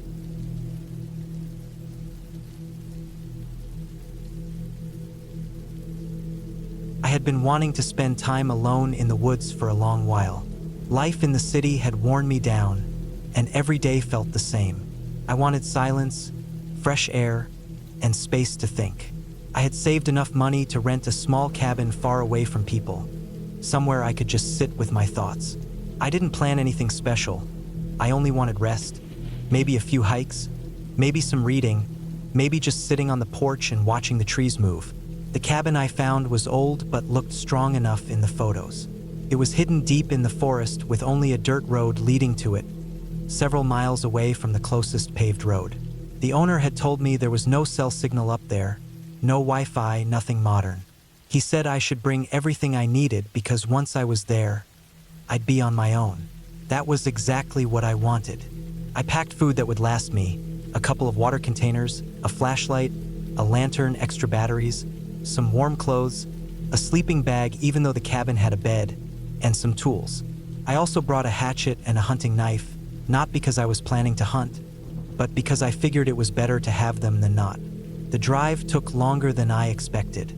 The paved road turned into gravel, then narrowed into dirt, weaving through tall pine trees that seemed to block out half the daylight. The higher I went, the quieter it became. At one point, I shut off the radio and realized I couldn't hear a single car or plane or human sound. It was just the crunch of my tires over dirt and the occasional cry of a bird far off. It felt strange at first, but then it felt good. When I finally reached the cabin, it looked smaller than it had in the pictures. It was just a single story with a slanted roof, a porch that leaned slightly to one side, and wood that had darkened from years of weather. The windows were dusty, and the screen door hung loosely on its hinge. Still, it was standing and it had a kind of rough charm to it. The air smelled sharp with pine and damp soil, and I remember thinking I had made the right choice. Inside, the cabin was simple. A small kitchen with a propane stove, a table with 2 chairs, a wood stove in the corner, and one room with a bed. There was also a bathroom, but no running water, only a bucket system and an outhouse outside. It was as basic as it could be, but that was fine. I unpacked my things slowly, setting everything in its place, and then sat on the porch to let myself relax. The first day went easy. I chopped some kindling, set a small fire in the stove to warm the place, cooked a simple meal, and read a few chapters of a book I had brought. By evening, the woods grew darker than I was used to. In the city, there is always some kind of glow, even at night. Here, it turned black as soon as the sun was gone. The trees outside were just shadows against shadows. I used the lantern, but every time I looked toward the window, I saw nothing but my own reflection and endless dark behind it. It made me uneasy, though I told myself it was only because I wasn't used to it. I fell asleep early that night, but I woke sometime after midnight. I didn't know why. The cabin was quiet except for the ticking of the wood stove. Then I heard something faint outside, a crunch like someone stepping on leaves. I held still, thinking maybe it was just an animal. The sound came again, slow, deliberate. My body tensed. It wasn't the quick rustle of a deer or the heavy movement of a bear. It sounded like careful footsteps, spaced apart, circling the cabin. I stayed in bed, hardly breathing. The footsteps stopped for a moment, then shifted toward the porch. The wood creaked under weight. Whoever it was stood there for what felt like minutes, not moving. My throat was dry, and I stared at the faint glow from the stove, trying not to imagine someone looking in through the dark window. Eventually, the sound faded. I didn't sleep again that night. I kept waiting for it to return, but it didn't. By morning, I told myself it must have been my imagination, or maybe an animal after all. The boards on the porch were loose. Maybe the wind had moved them, or a raccoon had passed. Still, when I stepped outside, I noticed clear shoe prints in the dirt, circling around the cabin. They weren't mine. The size looked bigger than my own boots. I felt a rush of fear, but then I thought maybe it was from someone who had passed before I arrived. The prints weren't sharp, maybe they were old. I told myself that, though in truth they looked fresh. I tried to shake it off. I made breakfast, tidied the cabin, then decided to walk down the trail I had seen branching off from the dirt road. I thought maybe walking would clear my mind. The woods were beautiful in the daylight, with sunlight breaking through the trees and patches of moss glowing green. The air felt clean and cool. For a while, I forgot the night before, but when I turned back to the cabin, I noticed something that made my stomach twist. On the edge of the clearing, just where the trees started again, I saw a piece of orange cloth tied to a branch. It was small, maybe from a jacket or a shirt, but it looked out of place. I hadn't seen it when I arrived, and it looked new. I stared at it for a while, wondering why it was there. Maybe a hunter had marked the spot. Maybe it was nothing, but the thought of someone being that close unsettled me. The second night, I kept the lantern burning longer. I sat at the table, pretending to read, though I was mostly listening. The woods outside were still, quieter than the night before. I tried to convince myself I had nothing to fear, but my nerves stayed tight. Around midnight, I heard it again. The faint steps outside, slow, circling. My chest tightened. I didn't move. The steps went around the cabin, then onto the porch. The boards groaned again. This time, I thought I heard a hand brush against the wall, dragging slowly. Then nothing. No retreating steps, no sound at all. Just silence. I sat frozen for hours. At some point, I dozed in the chair, and when I woke, it was already light. My body ached from tension. I checked the dirt again. More prints. Clear this time. Fresh. They went around the cabin, just as I had heard. They were bigger than my boots, longer, wider. Someone had been there, watching. Panic began to edge into my thoughts. I was miles from anyone with no phone service. The dirt road was rough, and it had taken me a long time to get there. If something happened, I would have no help. I thought about leaving right then, packing up and driving away. But part of me argued it was just some stranger passing through, maybe curious, maybe harmless. I hated the idea of running over nothing. That day, I barely left the cabin. I checked my hatchet, kept it nearby, and carried the hunting knife in my pocket. I tried to distract myself with chores, sweeping, stacking wood, checking my supplies. Every sound outside made me jump. By the third night, my nerves were shot. I tried to stay awake, but my body was too tired. I lay in bed with the knife under my pillow, the lantern dimmed beside me. Again, the sound came, slow steps circling closer onto the porch. Then silence. I strained my ears. My heart pounded so hard I could feel it in my throat. Suddenly, I heard the faint scrape of metal on wood. My eyes shot open. It was the door handle. Someone was testing it. Slowly, quietly, as if trying not to be heard. I gripped the knife so hard my hand hurt. The handle shifted again, then stopped. Minutes passed. Nothing. Eventually, exhaustion pulled at me, though I never fully slept. I woke at dawn, eyes burning, body sore. This time, the prints were right up to the door. I couldn't deny it anymore. Someone was stalking the cabin at night. Someone knew I was there. Fear turned into a heavy weight in my stomach. I decided I couldn't stay. I packed quickly, shoving things into my bag without care. But when I walked outside to load the car, my gut sank. My front tire was flat, not just low slashed, a clean cut across the rubber. My throat went dry. Whoever was out there didn't just watch. They wanted me trapped. I dragged my spare tire out of the trunk with shaking hands. It wasn't much better, old and worn, but it was all I had. I worked as fast as I could, eyes darting to the tree line every second. The woods felt too quiet, too watchful. I expected at any moment to see someone step out. When the tire was on, I threw everything into the car and started down the dirt road. The ride was rougher than before, the spare groaning with every bump. My hands gripped the wheel tight. Every twist of the trees felt like it hid someone. I drove until the dirt road finally met the gravel, then the paved road, then the first signs of town. Only when I reached the gas station did I let myself breathe. I never told the owner what happened. I never told anyone, but I knew what I had heard, what I had seen. Someone had been out there, watching me, circling me, waiting. If my tire had given out deeper in the woods, if I hadn't checked in the morning, if I had stayed one more night, I don't like to think about what would have happened.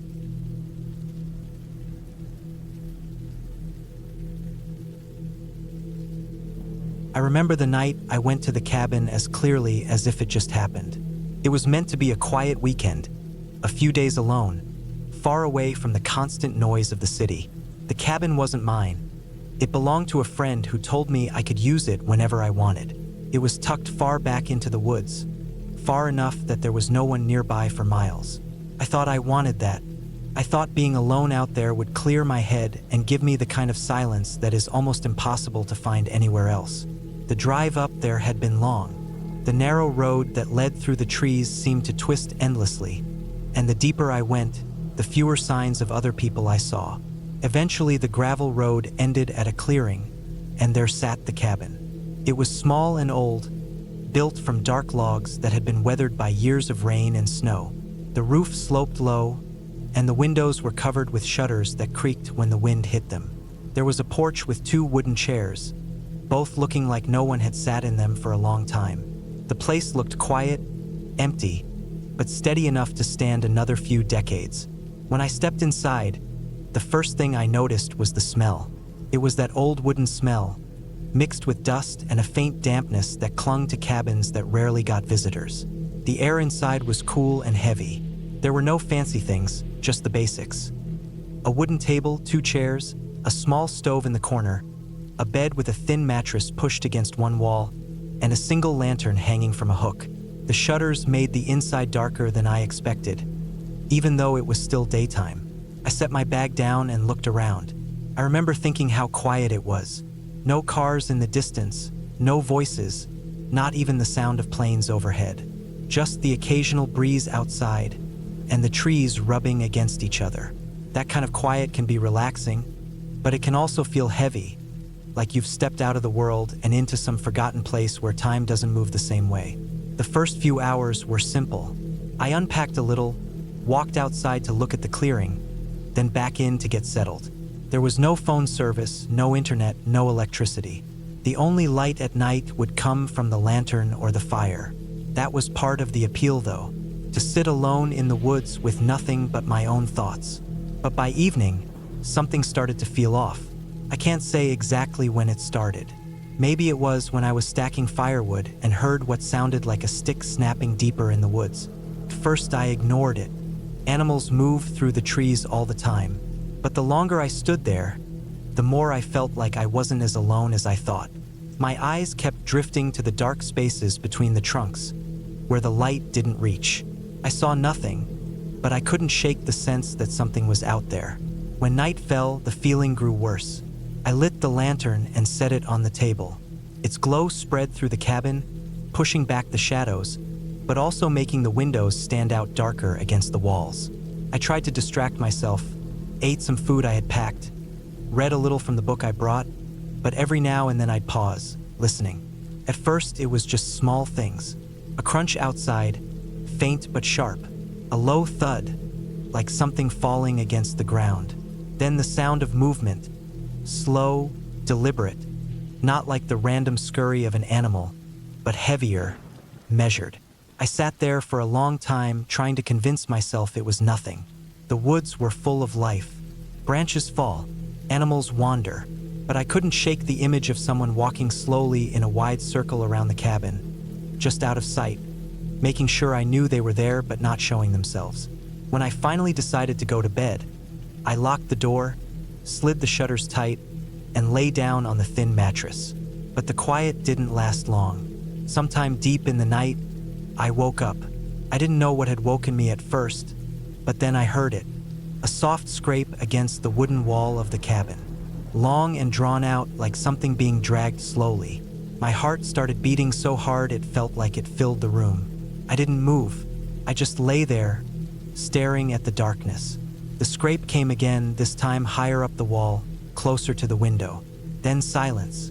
I told myself it could be a branch blown by the wind, but the air was still. No breeze, no storm, just that sound, deliberate and slow. Minutes passed, maybe hours. Couldn't tell. I must have drifted in and out of shallow sleep, every noise waking me again. At one point, I thought I heard the soft crunch of footsteps on the porch. Then nothing, just silence pressing in so hard it hurt my ears. When daylight finally came, I was relieved to step outside. I walked around the cabin, looking for signs. On the wall near the window, the wood was scratched. The marks weren't deep, but they were there, fresh, raw, cutting through the old weathered surface. They were too high to be made by a small animal, too straight to be random. They looked like they had been made on purpose. That day dragged on. I tried to shake the unease, but it hung on me like a weight.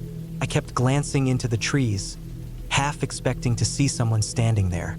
I tried to stay busy, splitting wood, boiling water, tidying up inside, but the feeling never left. When night came again, it was worse. The noises started sooner. More snapping, more slow movement in the dark.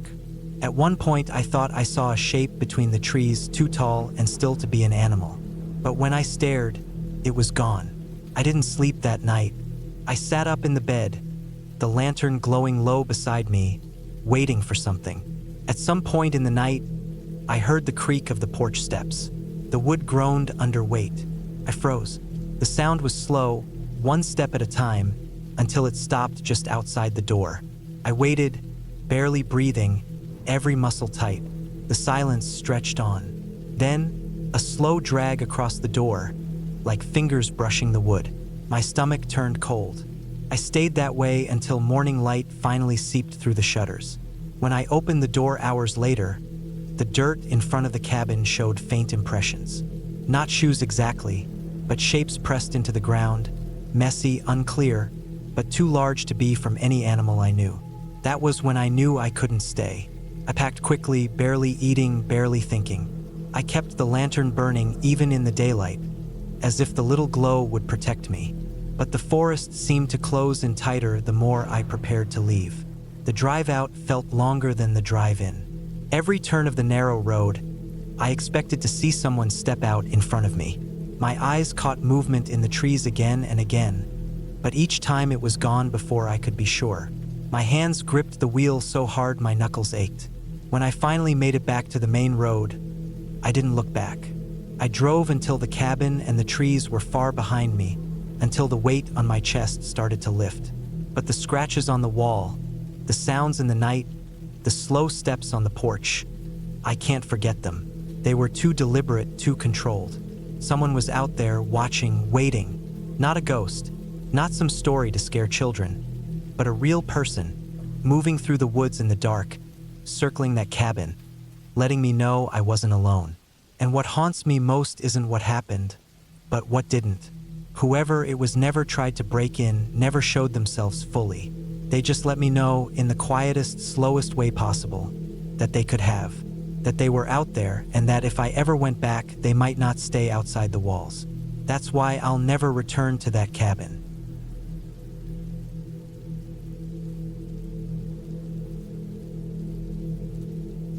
I had been driving for hours before I even realized how isolated I was. The map said the cabin was supposed to be just a few miles off the main highway, tucked away in the mountains, but the forest seemed to stretch endlessly in every direction. The sun was dipping low, its orange light spilling over the pine-covered hills, and the road I was on had turned into a rough dirt path, uneven and strewn with rocks. My car bounced over each small ridge, tires crunching over loose gravel. At first, I thought the roughness would pass, but it just kept getting worse. By the time I saw the small sign that read Lakeview Cabin, Private Property, I was relieved, even though the sign was old, its paint peeling and letters barely visible. I parked the car on the uneven clearing in front of the cabin. It was small, made of old logs, with a slightly sagging roof and a chimney that looked like it hadn't been used in years. The windows were dirty and clouded over with dust and grime, and the door's wooden handle was rough and splintered. I had rented this cabin for a week of solitude. I thought I wanted to get away from everything, the noise, the people, the city, but as I stepped out and breathed the crisp mountain air, a part of me questioned the wisdom of being this far out. The forest surrounding the cabin was dense, full of tall pines and undergrowth that made it impossible to see more than a few dozen feet in any direction. The silence was oppressive. Not even birds were singing, not even the occasional rustle of a squirrel. The wind moved through the trees in soft whispers, but it didn't feel comforting. The cabin had basic amenities.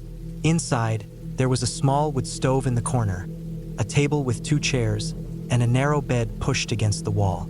Cobwebs clung to the ceiling corners and in the space behind the stove. Dust coated the floor and surfaces, but it seemed like someone had cleaned here in the last year or two. I unpacked my things slowly, trying to shake off the unease that had been settling into my stomach ever since I had left the highway. My phone had barely any signal, a fact that made me uneasy.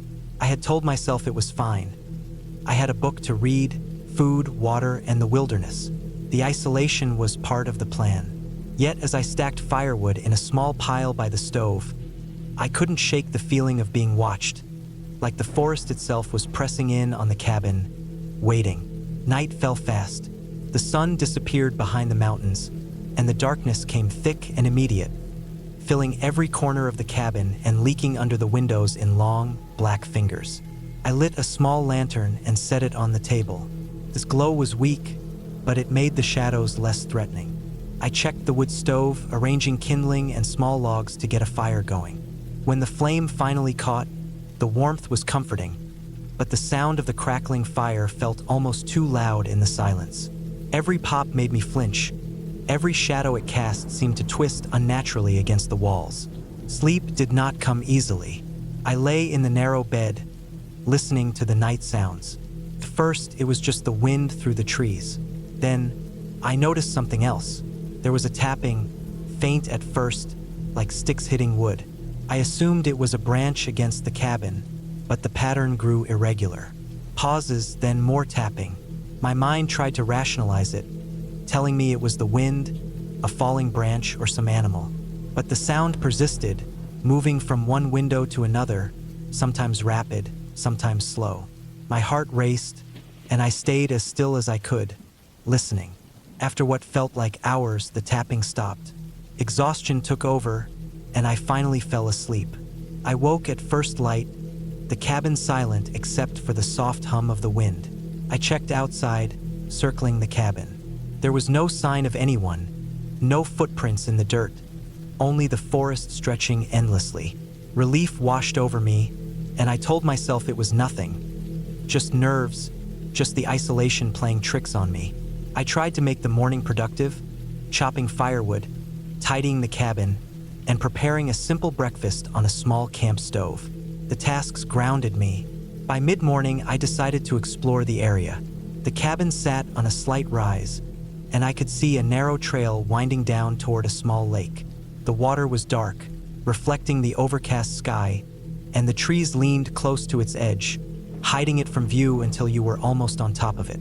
I followed the trail carefully, noting the undergrowth and uneven ground. Every snap of a twig, every rustle of leaves made me jump. Despite my efforts to stay calm, I felt a constant tension in my body, a nervous energy that I couldn't shake. At the lake, I sat on a fallen log and watched the water, the waves barely moving, only lapping softly against the shore. The isolation felt profound here.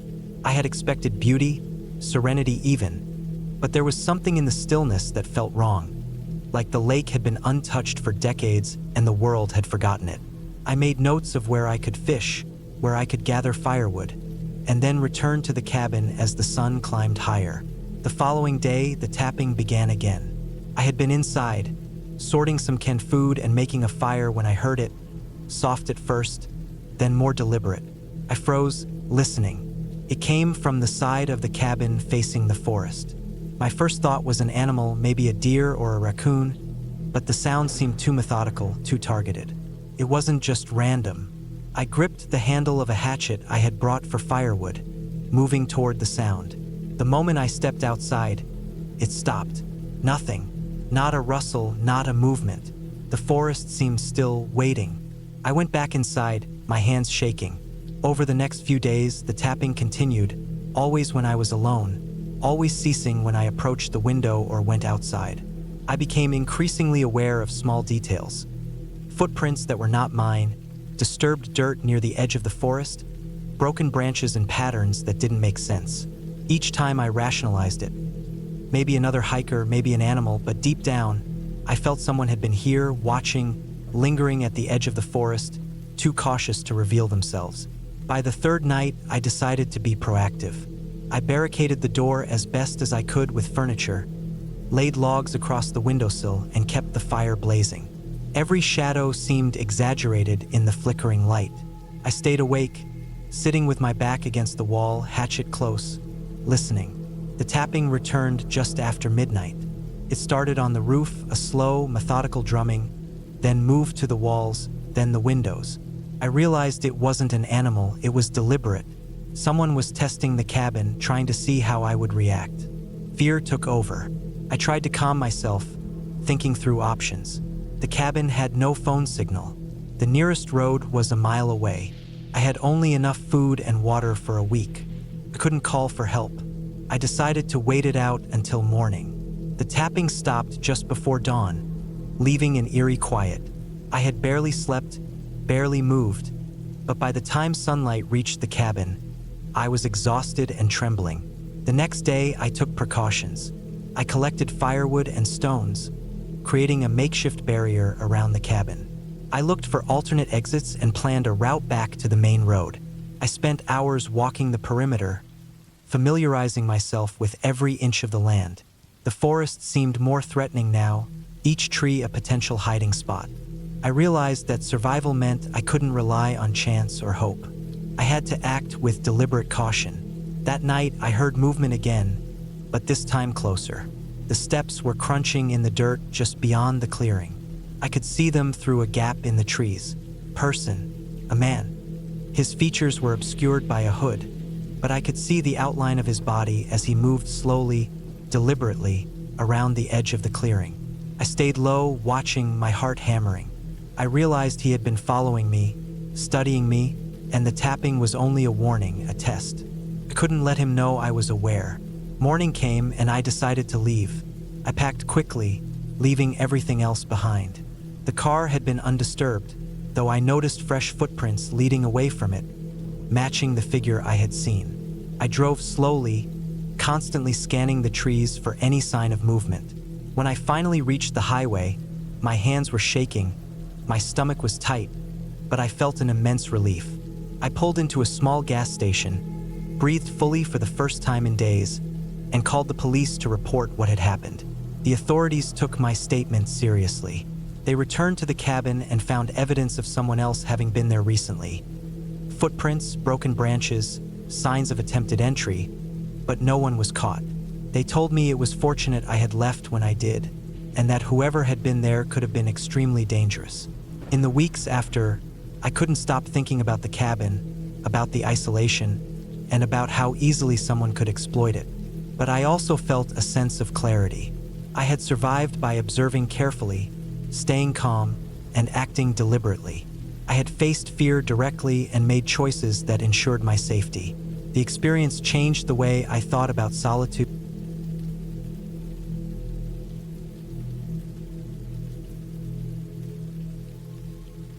I hadn't planned on being alone in the cabin that weekend. It had been one of those decisions made half on impulse and half on stubbornness. I told myself it was about needing a break, needing to disconnect, to be away from the city's constant noise, its endless traffic, the weight of other people's expectations. The cabin was small, tucked far into the hills, a place my grandfather had once used for hunting trips. It wasn't luxurious, not by any measure. It had a simple wooden structure, an old stone fireplace, and walls thick enough that the wind outside only came through in faint, eerie creaks. When I first arrived, the late afternoon sun was still hanging low, washing the trees in gold. The drive up had been long, narrow, and winding, a single-lane dirt road that seemed to snake endlessly upward, the forest closing in around me until my small sedan felt swallowed whole by the shadows of towering pines. I remember the first moment I stepped inside. The cabin smelled of damp wood, dust, and faintly of old smoke. It hadn't been used in months, probably years, and everything felt stiff, like the furniture itself was holding its breath. I set my bag down by the front door and ran my hands across the surfaces. The table was scarred from years of use, the chairs had scratches, and in the corner, a stack of firewood leaned haphazardly against the wall. The fireplace had ash still lingering at the bottom, as though someone had just left it. I felt a strange comfort in that. It was a human touch, evidence that I wasn't the first to sit here, to warm themselves by this fire, to look out at the endless trees. I spent the first hour unpacking, lighting a small lantern in the corner because the sun was already dipping behind the ridge. The light was soft and flickered across the rough wood walls. Shadows danced across the ceiling. Even as I moved around, tidying and setting up, there was this undercurrent of isolation, the kind that starts gentle and almost pleasant but slowly becomes a weight pressing in on your chest. I brushed it off as natural. I had been alone before. I liked being alone, but I felt it anyway, creeping up in that soft, almost inaudible sound of the wind brushing against the cabin's siding, the way the pine needles rasped against each other outside. Night came faster than I expected. I had eaten a small dinner I'd brought, a tin of beans and some bread, and settled into a chair near the fireplace. Outside, the woods were alive with the usual night sounds. Owls, the rustle of small animals, the occasional distant snap of a branch. At first, I found them comforting, a reminder that life carried on beyond my little bubble. But then the noises changed. A branch cracked sharply, too loud, too close, and I froze. My heart skipped, my senses heightened. It wasn't impossible, deer, raccoon, even a coyote, but the crack had a decisiveness that felt almost deliberate. I forced myself to breathe and relax, told myself it was just an animal, nothing more. I went to the door and locked it, then checked the windows. All seemed secure, but the feeling didn't go away. It's hard to explain, the sense that you are being watched. I hadn't experienced it often, and when I had, it had always been wrong. Still, I settled near the fire, trying to read, trying to distract myself, but the feeling grew. Every small noise, the whistle of the wind through the gaps in the wooden siding, the scratching of small animals outside, felt magnified, deliberate. My eyes darted to the dark tree line beyond the cabin. and I felt a cold, creeping dread that something was waiting, that this isolation wasn't just about solitude but about exposure, about being vulnerable. I forced myself to sleep eventually. I laid in the small bed in the corner, the sheets rough but clean. I pulled the blanket up to my chin and stared at the ceiling, listening to the forest. I can't say exactly when I started hearing it. A faint, almost rhythmic tapping, like someone was gently drumming their fingers on wood outside.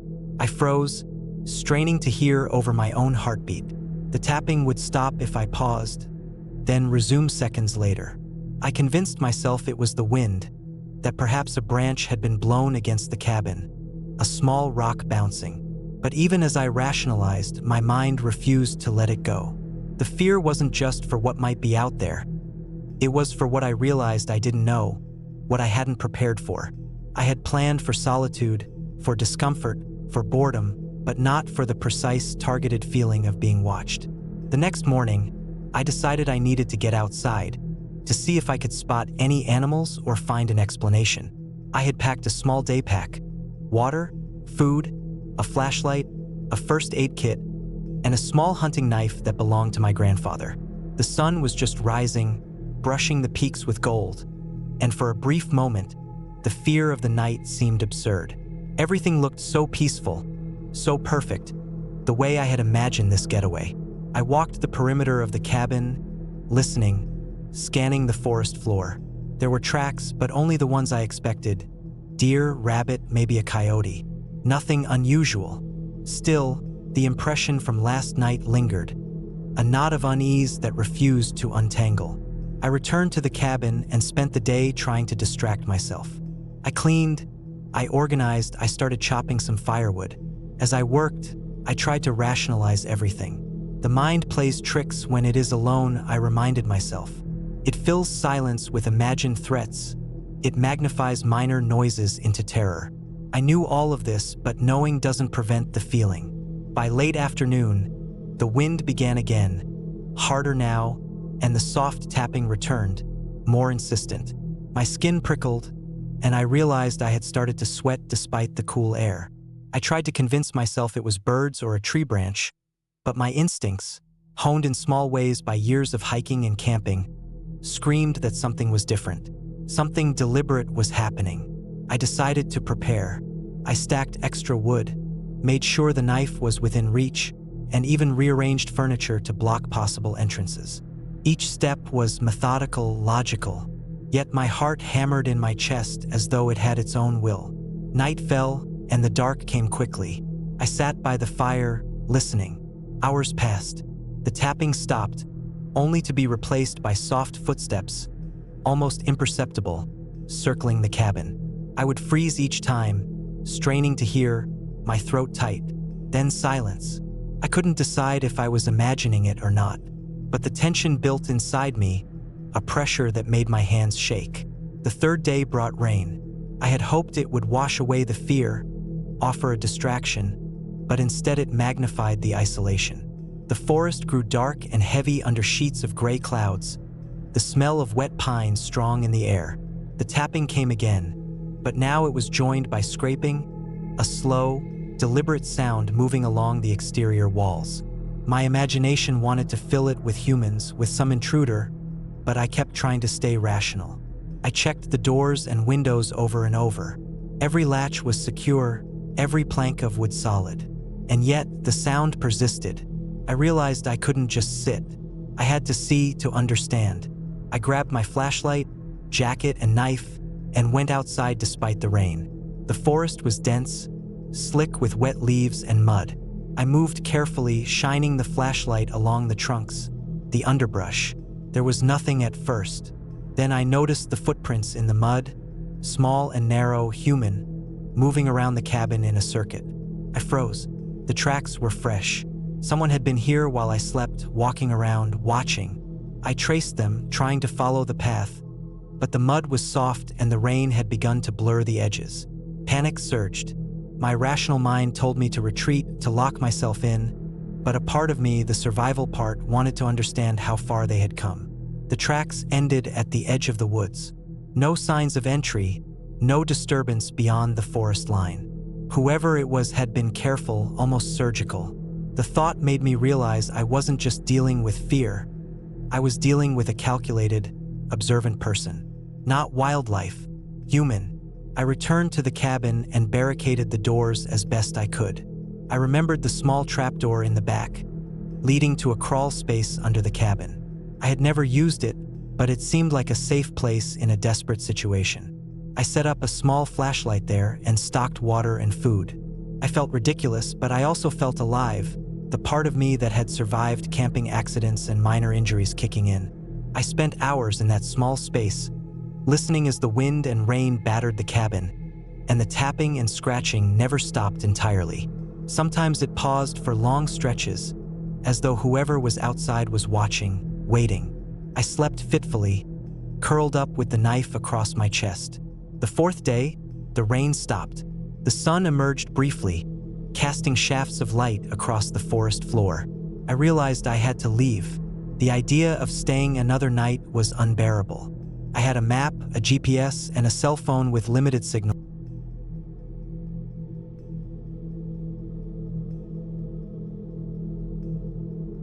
I had decided to spend a few nights alone at the small wooden cabin that sat on the edge of the forest, far away from the nearest town. The cabin belonged to a relative, but it was left unused for most of the year, and sometimes I liked going there just to get away from everything. It was quiet, cut off from noise, and the air always felt cleaner. The place had no phone service, no internet, and the power only came from a small generator I had to run if I wanted electricity. Most of the time, I didn't even bother with the generator because I enjoyed the silence and the simplicity. The cabin was surrounded by tall pines and birches, with a narrow dirt road that wound down from the main highway. It was the kind of place where if you parked your car and killed the engine, all you would hear was the faint hum of insects and the rustling of leaves. I brought enough supplies for 4 days: cans of food, water, coffee, a lantern, and a small hunting knife I always carried when staying out there. My plan was simple: sit back, read, cook simple meals, and enjoy the peace. The first night was calm. I unpacked my bags, swept out some dust from the wooden floor, and sat on the porch with a book until the sun dropped behind the trees. When darkness came, it was complete, thicker than anything you ever see near towns or cities. The forest swallowed every bit of light. Even the moon seemed to vanish behind the treetops, and without the lantern, I could not see more than a foot in front of me. I locked the cabin door, set my sleeping bag on the old bed frame, and fell asleep without any trouble. The second day, I explored some of the trails around the cabin. They weren't official trails, just old paths from animals and hunters. I followed one deeper into the woods, carrying a small backpack and a bottle of water. It was late spring, so the ground was damp in places, and the air smelled of wet leaves and earth. After about an hour of walking, I came across a clearing I hadn't seen before. It was empty, just grass and fallen branches, but something about it made me uneasy. The grass in the center looked trampled, flattened down as if someone had been there recently.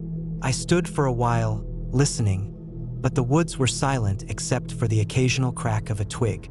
I left the clearing and returned to the cabin. That night, lying in bed, I thought about the flattened grass. Could have been anything: deer, elk, or even a bear. Still, the feeling stuck with me. I made a mental note not to wander too far the next day. On the third day, the air felt heavier, as if rain was coming. I spent most of the afternoon inside, reading and cooking rice on the small gas burner. Around sunset, I stepped outside onto the porch. The woods looked darker than usual, even though there was still some light left in the sky.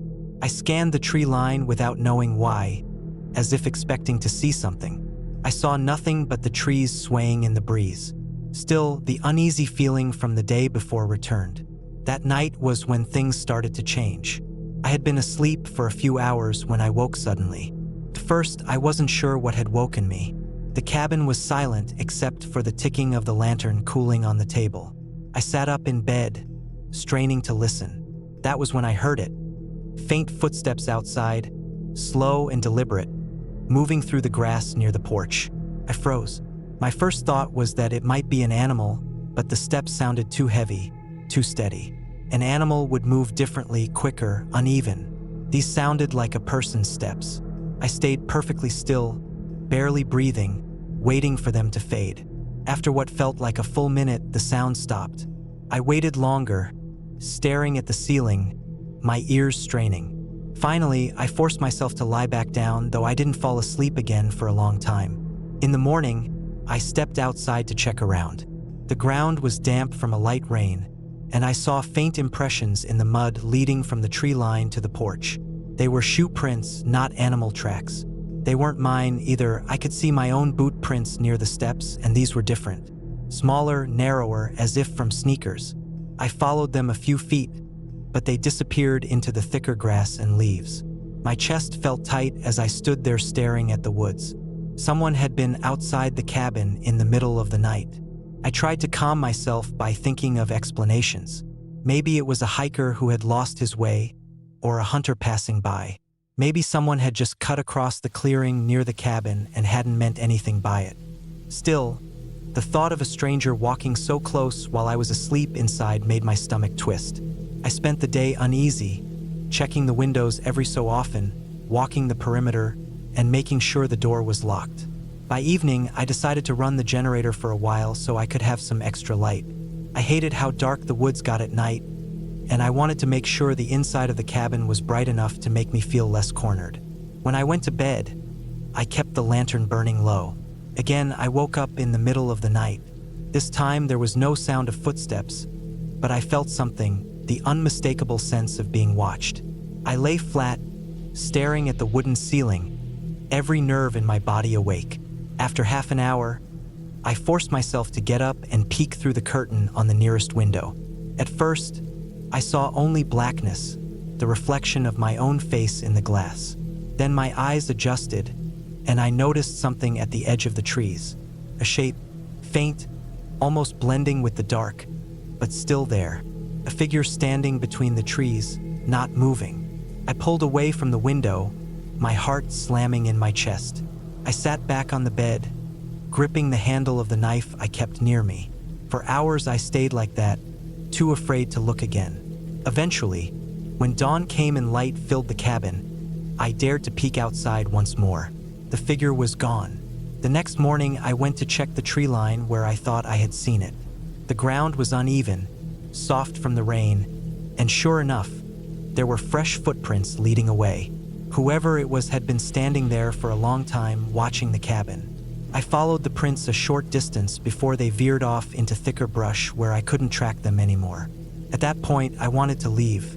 Every instinct in me told me to pack up, get in the car, and drive back to town. But I also felt stubborn. I told myself it could be my imagination exaggerating things. Maybe it was nothing more than a hunter scouting at night, or someone camping nearby. I convinced myself to stay one more night, though deep down I regretted that choice even before the sun set. That night was the worst. I locked the door, shut all the curtains, and kept the lantern burning. I lay in bed fully dressed with the knife in my hand, my ears tuned to every sound. At first, it was silent except for the usual creaks of the cabin. Then, sometime past midnight, I heard the soft crunch of grass again. The footsteps circled the cabin slowly, moving from one side to the other. I gripped the knife tighter, sweat running down my neck. The steps paused by the front porch, then moved toward the back of the cabin. A few minutes later, I heard a faint scrape, like metal against wood. My stomach dropped. Someone was trying the back window. I held my breath, listening as the noise continued, then stopped. Silence stretched out for a long time. Then came another sound, this time at the front door. A slow, deliberate rattle of the handle. I sat frozen, too scared to move, my heart beating so hard I thought it would give me away. The handle rattled again, harder this time. Then it stopped. Silence. I stayed awake until dawn, staring at the door, gripping the knife. When morning finally came, I opened the door and stepped outside. The ground around the cabin was a mess of footprints, circling, pacing, stopping by the windows and the door. They weren't animal prints. They were from shoes. Someone had spent hours outside the cabin, testing every entrance, trying to get in. That was enough. I gathered my things as quickly as I could, threw them into the car, and drove away without looking back. My hands shook the whole way down the dirt road until I reached the main highway. When I finally got back to town, the relief was overwhelming. I never told anyone the full story. I just said I cut the trip short. Even now, I don't know who it was out there in the woods, circling the cabin in the dark. All I know is that if I had stayed one more night, or if my locks had been weaker, I might not have made it out. I never went back to that cabin again.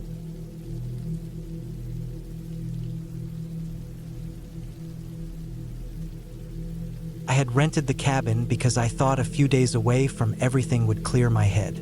I had been working too much, barely sleeping, and spending too many hours inside a crowded apartment with noise coming through the walls every day and night.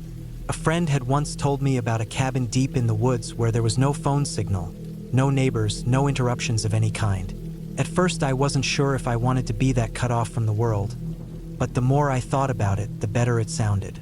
The only way I could imagine resting was by being somewhere that forced me to. The drive out there had been longer than I expected. After the highways turned into narrower roads, those narrowed again into cracked lanes lined by tall trees that grew closer and closer together.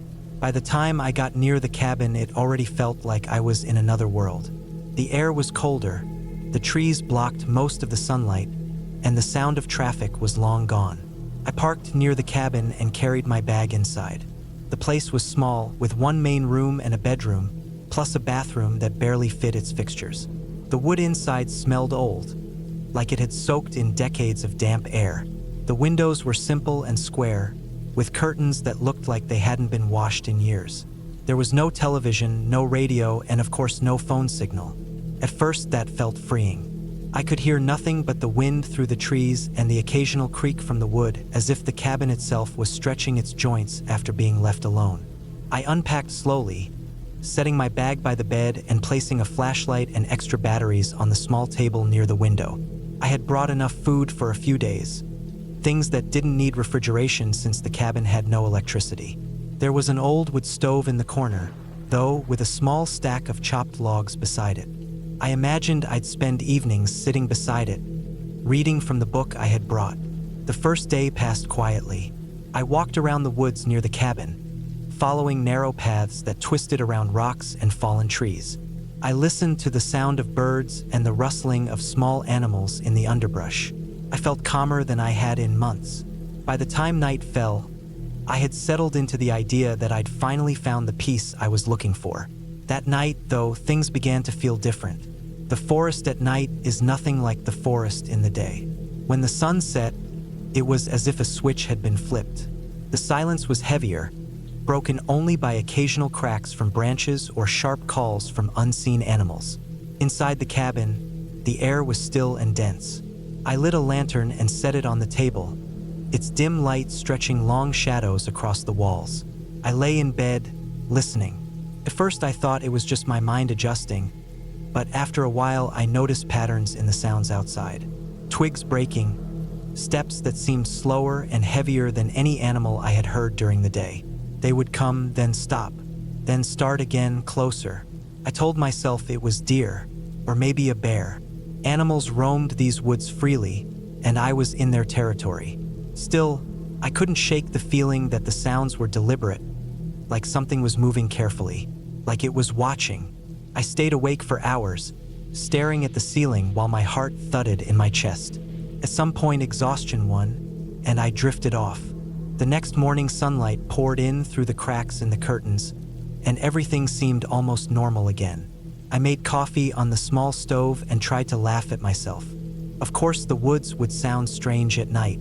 I wasn't used to that kind of silence, that kind of isolation. I convinced myself I was overreacting.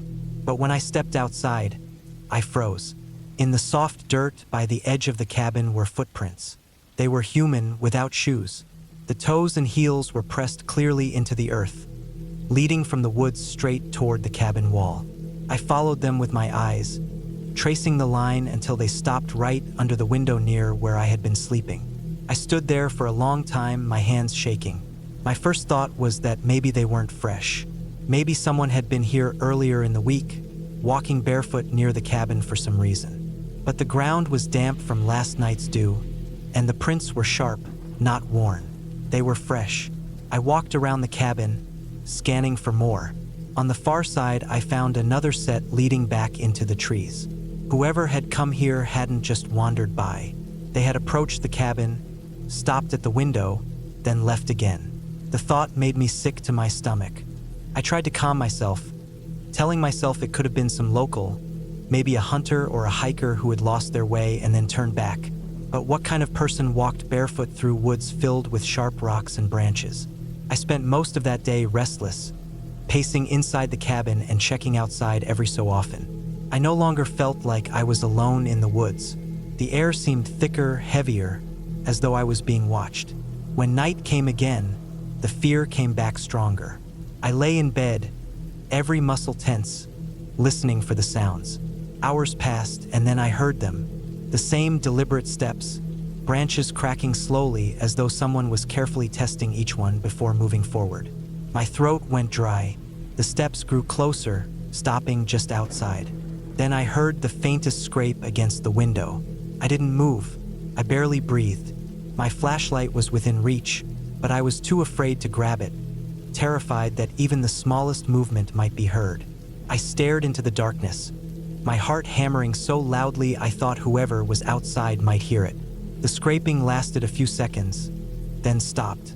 Silence pressed against the cabin like a weight. I waited, straining my ears, until finally the steps retreated into the woods. I didn't sleep at all that night. The next morning I checked outside again. More footprints circling the cabin.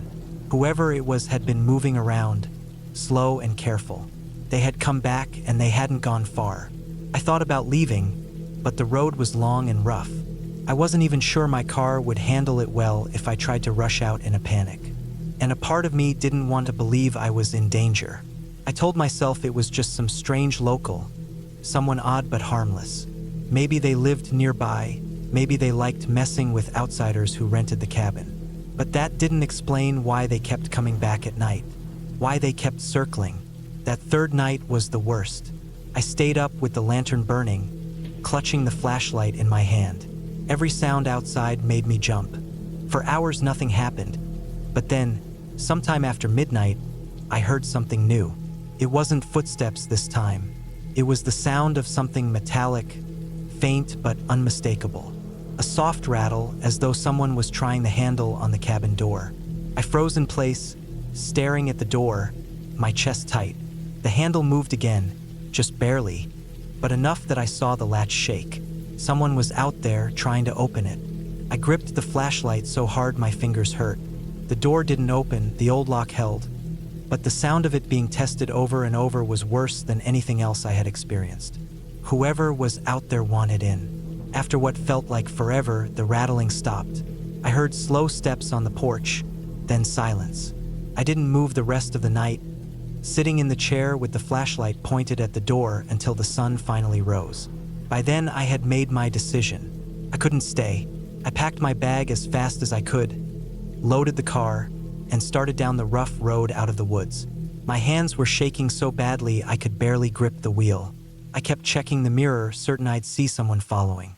When I finally reached the highway, I pulled over and sat in the car for nearly an hour, just breathing. The woods still clung to me, the silence and the weight of being watched. I never told anyone exactly what happened out there. I left the cabin key in the mailbox of the rental office and drove home without saying a word. But I still think about it all the time. The footprints, the window, the door handle moving in the dark. Someone had been out there. Someone had come to the cabin again and again, circling closer each night. And I had no idea what would have happened if I hadn't left when I did.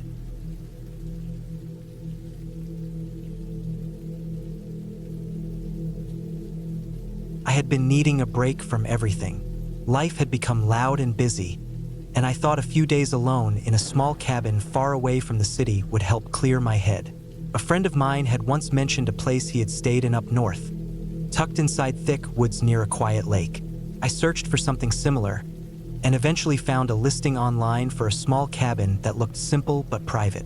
There were a few photos showing wooden walls, a single bed, a table, a stove, and not much else. It seemed quiet and plain, exactly what I wanted. The drive there was long. I left the highway and followed smaller and smaller roads until the pavement turned to gravel and the gravel narrowed to a single-lane dirt road. The trees pressed closer the further I went, thick pine and oak on both sides, branches arching over and dimming the daylight. My car jolted and shook over the uneven ground. There were no other cars, no houses, no sign of people, only the trees and the dirt road leading me deeper inside. By the time I reached the cabin, my cell phone had already lost all signal. The cabin stood alone, tucked at the edge of a clearing. It was small and rough-looking, just one story with dark wood walls and a tin roof that looked old. A short porch stretched across the front with 2 broken chairs. Behind it, the forest went on endlessly, thick trunks standing close together, ground covered in brush and fallen branches. The silence was heavy, broken only by the sound of birds and the wind moving through the trees. When I unlocked the door and stepped inside, I smelled old wood, damp air, and a faint trace of smoke, maybe from the fireplace in the corner. The place was basic. One bed pushed against the wall with a thin mattress, a table with 2 chairs, a small counter with a gas stove. A single oil lamp sat in the middle of the table. There was no electricity. The windows were small, with old curtains half torn and stained from time. The cabin had a cold, heavy feel to it, like it had not been used in a while. I dropped my bag on the bed and stood for a moment, listening. I could hear nothing but my own breathing. Out here, the quiet felt different. It was not like city quiet. It was complete, almost pressing in. I told myself that was what I had come for, and I unpacked what little I had brought. Clothes, some food, a flashlight, and a small hatchet in case I needed wood. The first day passed slowly. I walked around the cabin, exploring the woods nearby. The trees were thick, and it was easy to lose sight of the cabin if I stepped too far. The ground was uneven, covered in roots and wet moss. The air felt heavy, filled with the smell of pine and damp earth. I came across animal tracks near the edge of the trees, some small and others larger, maybe deer or something else. I stayed close to the cabin after that, not wanting to wander too far. By evening, I cooked a simple meal on the gas stove, ate at the table, and lit the oil lamp. The flame threw soft yellow light across the walls, making the shadows stretch and move. The silence outside felt heavier at night. I sat there for a long time, staring at the window, the curtain pulled halfway aside. The woods were completely black beyond it. I could not see a single star through the thick canopy. The longer I looked, the more uneasy I felt, as if something could be standing just beyond the glass, hidden in the dark. When I finally went to bed, I lay awake for hours, listening. Every sound seemed sharp. The creak of the old wood, the faint rustle of trees outside. Once, I thought I heard something move across the porch, but when I held my breath and listened harder, it stopped. I told myself it was just an animal, maybe a raccoon or squirrel, and pulled the thin blanket over me. The next morning, I decided to gather firewood. The air was cold, and I thought having a fire at night would help. I walked into the woods with my hatchet, cutting small branches and carrying them back in bundles. It took most of the morning, and by the time I had enough wood stacked near the cabin, I was sweating despite the chill. That afternoon, I sat on the porch and watched the trees. The forest was so still that even the smallest movement caught my attention. Once, I saw a figure between the trees far back. At first, I thought it was an animal, but the shape was wrong. It looked upright like a person, standing there between 2 trees. My stomach tightened as I leaned forward, trying to focus. But after a second, it was gone. I told myself my eyes had played tricks on me, maybe shadows or the way the light shifted through the branches. Still, the unease stayed with me the rest of the day. At night, I lit the fireplace and sat near it. The warmth and crackle of the flames made the cabin feel less empty, but the woods outside still pressed close. Around midnight, I heard it again, the sound of something on the porch. Slow, careful steps moving across the old wood. My chest tightened, and I stayed perfectly still. The sound stopped after a few seconds, but I did not move. I sat frozen, staring at the door, my ears straining. Then, faintly, I heard the sound of breathing outside. Low, steady, close. I gripped the hatchet and waited. The breathing went on for what felt like forever, then faded slowly until I could hear nothing again. I stayed awake until dawn, the fire dying to embers, my body stiff from fear. The next day, I searched around the cabin. The ground was soft with mud in some spots, and near the steps of the porch I found footprints. Not animal prints. Shoes. Someone had been there. My stomach dropped when I saw how clear they were, pressed deep into the mud, leading out toward the trees. I thought about leaving then, but the road back was long, and part of me tried to convince myself that maybe it was a hunter or someone passing by. Maybe they had just looked around and left. Still, I could not shake the feeling that I was being watched. Every time I stepped outside, I felt eyes on me, from somewhere in the dense woods. That night, I barely slept. The noises came again, steps around the cabin, the sound of something brushing against the wall. Once, the doorknob rattled softly, as if someone was testing it. My heart pounded so hard I could feel it in my throat. I sat in the dark with the hatchet in my hand, waiting for the sound to stop. By morning, I was drained, my body heavy with fear and lack of sleep. I decided I could not stay another night. I packed my bag quickly and loaded everything into the car. But when I turned the key, the engine only clicked. I tried again, pumping the pedal, turning the key over and over, but the engine refused to start. I opened the hood and looked, but I knew nothing about cars. Still, I saw something that froze me. One of the cables had been cut, cleanly sliced. I stood there in shock, the woods silent around me. Someone had done it. Someone had come in the night and cut the cable so I could not leave. My stomach knotted with panic. I had no cell signal, no way to call for help. The nearest town was miles away, down a long dirt road I could not even be sure I remembered correctly. The day passed in a blur. I felt trapped, circling the cabin, scanning the trees, jumping at every sound. As the sun lowered, the fear built heavier and heavier. I knew they would come again at night. I stacked furniture against the door, braced the window with pieces of wood, and kept the hatchet close.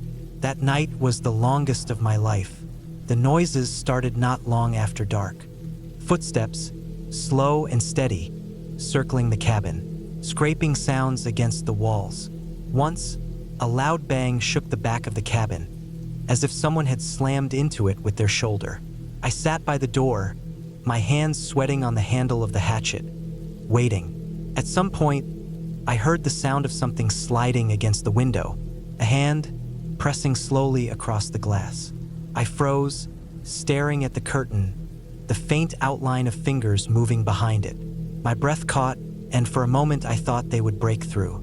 But after a while, the sound moved away again, back into the woods. I stayed awake until dawn, every muscle tight, my body trembling. When daylight finally came, I felt weak but alive. I knew I could not last another night. I packed a few things in my bag, left the rest, and started walking down the dirt road. The road stretched on endlessly, trees closing in on both sides. I walked for hours, the strap of my bag cutting into my shoulder, my throat dry. Several times, I thought I heard movement in the woods beside me, footsteps keeping pace with mine. But when I stopped, the sounds stopped too. I forced myself to keep walking, never looking back. After what felt like half the day, I finally reached a paved road. My legs ached, my feet blistered, but I kept moving. Eventually, a car came by, and I waved it down. The driver looked at me strangely, but stopped and gave me a ride to the nearest town. When I finally sat inside a diner with food in front of me, I felt the fear begin to fade, replaced by exhaustion. I told the police what had happened, and they sent someone to check the cabin. Later, they told me they found footprints.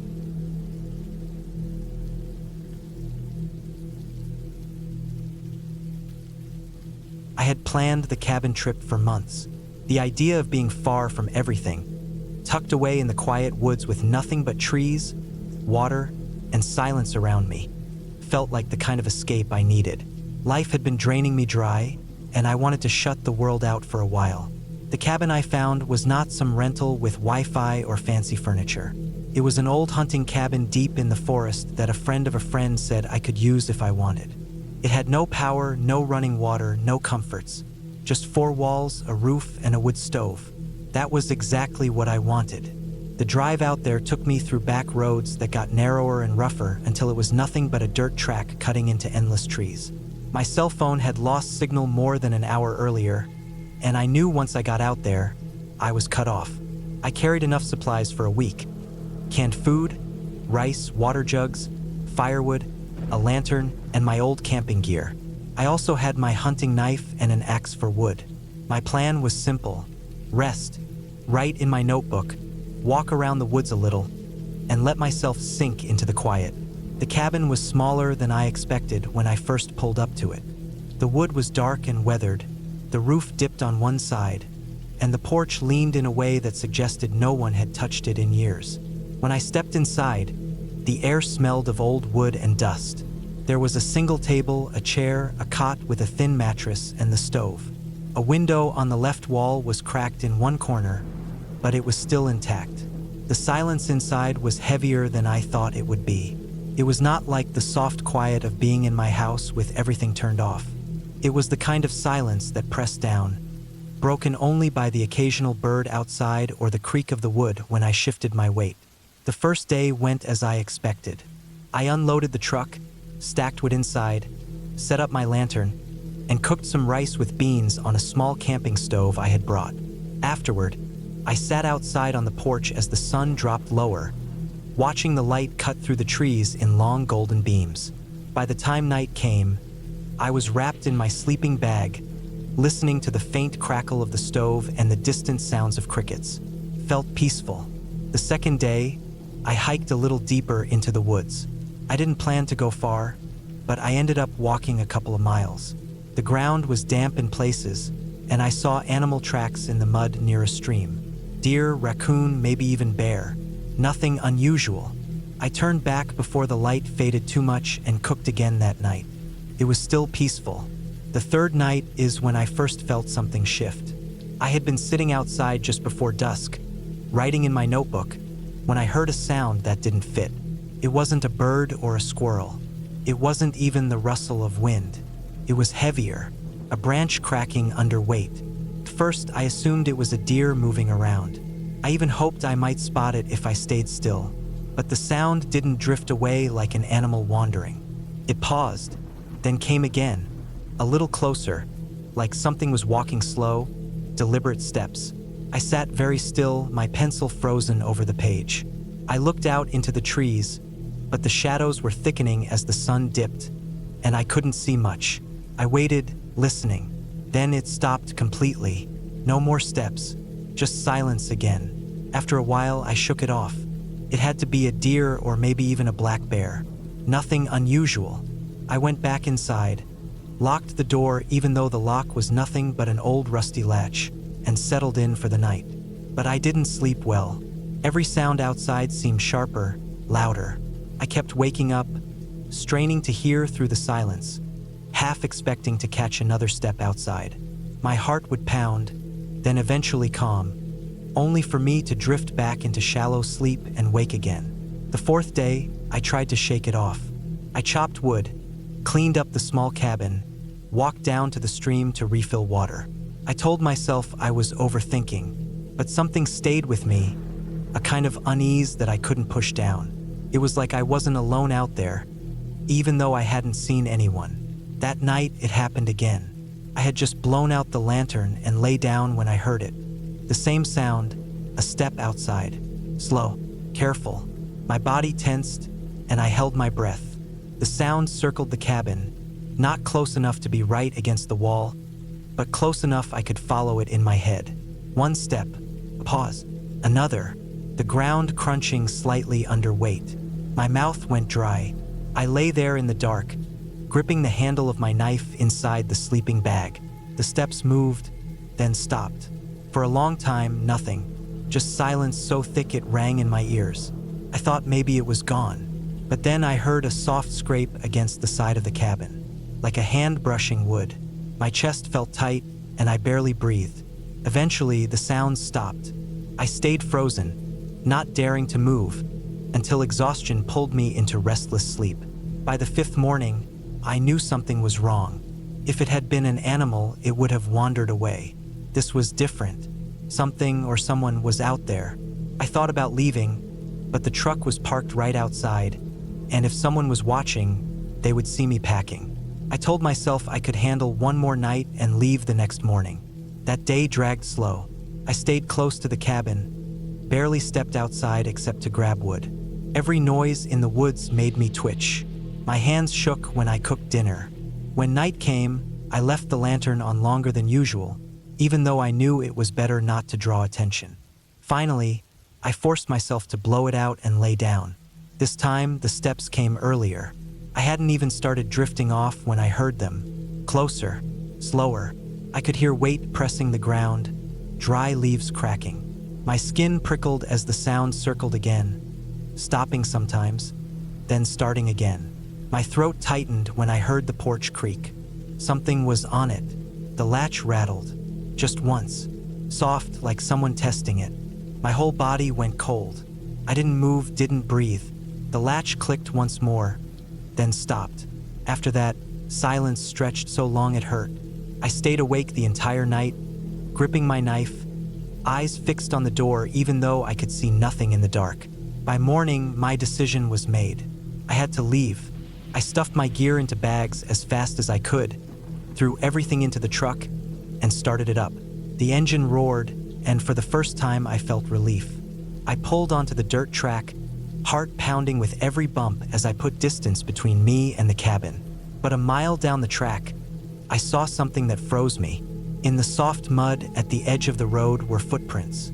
Human footprints, bare. The toes and arches clear in the dirt, pressed deep like whoever made them was heavy. They weren't old. They were fresh. I slowed down, staring at them, and my stomach dropped. They led out of the trees and stopped right at the edge of the road. I didn't wait to look longer. I pressed the gas and drove until I hit pavement again, and then I didn't stop for hours. When I finally pulled into my driveway back home, I sat in the truck for a long time, gripping the steering wheel, replaying every sound, every moment in that cabin. I knew now it wasn't my imagination. Someone had been out there watching me, circling the cabin at night, testing the door, waiting. I would never know who it was or what they wanted, but I knew one thing for sure. If I had stayed one more night, I might not have left at all.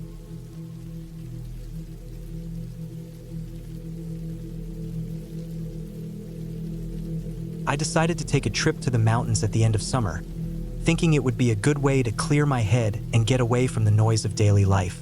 I had been working long hours for months, and the idea of being alone in a cabin away from everything sounded like the kind of peace I needed. The cabin I rented sat deep in the woods, off a dirt road that wound far from the nearest small town. When I first arrived, the sun was still up, and the trees looked calm and quiet, the branches swaying lightly in the warm air. The cabin itself was small, made of dark wood, with a porch that looked out toward the trees. It had a single bedroom, a bathroom, and a main room with a small kitchen and living space. It looked plain and simple, which was exactly what I had been hoping for. When I unlocked the door and stepped inside, I noticed how the air inside was stuffy, like it hadn't been opened for weeks. I opened the windows to let in some air, and the woods filled the room with the smell of pine and earth. I brought my bags inside, unpacked a little, and tried to make the place feel comfortable. I checked the fridge and saw that it was empty, as expected, so I unpacked the cooler I had brought with food and drinks. I knew I wouldn't be driving back into town for supplies often because the road was long and rough, so I had made sure to bring enough to last me. The first evening passed quietly. I walked around the property, checked the small shed behind the cabin, and noticed that the grass around the shed was flattened in certain places as if someone had been walking back and forth there. I didn't think much of it at the time. The woods were quiet except for birds and the sound of crickets as the sun began to set.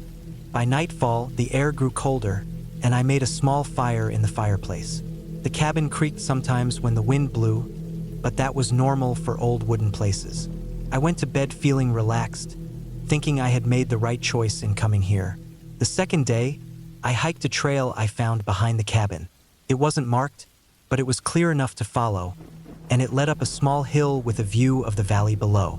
From there, I could see the dirt road that led in and out, twisting between the trees. No cars passed the entire time I sat up there. I stayed out for hours, enjoying the silence, then came back to the cabin in the late afternoon. That night, while I sat on the porch, I thought I heard something moving in the trees beyond the clearing. It wasn't the sound of wind or small animals like squirrels. It was heavier, slow, like careful footsteps. I stood still, listening, but the sound stopped as soon as I focused on it. I stayed on the porch longer, trying to hear it again, but nothing else came. I told myself it was probably a deer. I went inside, locked the door, and pushed the thought away. On the third night, I woke up after midnight and noticed something strange. The back door handle rattled softly, like it was being tested. I froze in bed, staring toward the sound. The rattling stopped after a few seconds, followed by silence. I didn't hear footsteps moving away, which bothered me even more. My heart pounded as I lay there, trying not to move. After a while, I slowly got out of bed and went to the window that looked out toward the back. The night was black, and even with the moonlight, I couldn't see much. I stared as long as I could, but I didn't catch any movement. I stayed awake the rest of the night, my ears straining for every noise. When morning came, I went outside to check the door. The handle looked the same, but on the ground just beyond the porch, I saw faint impressions in the dirt. They were not clear footprints, but the soil had been pressed down. Someone had been standing there. I thought about leaving that morning, but I told myself maybe it was nothing. Maybe it was an animal brushing against the door. Still, a part of me didn't believe that. I spent the day uneasy, walking around the clearing, checking the shed again, trying to distract myself.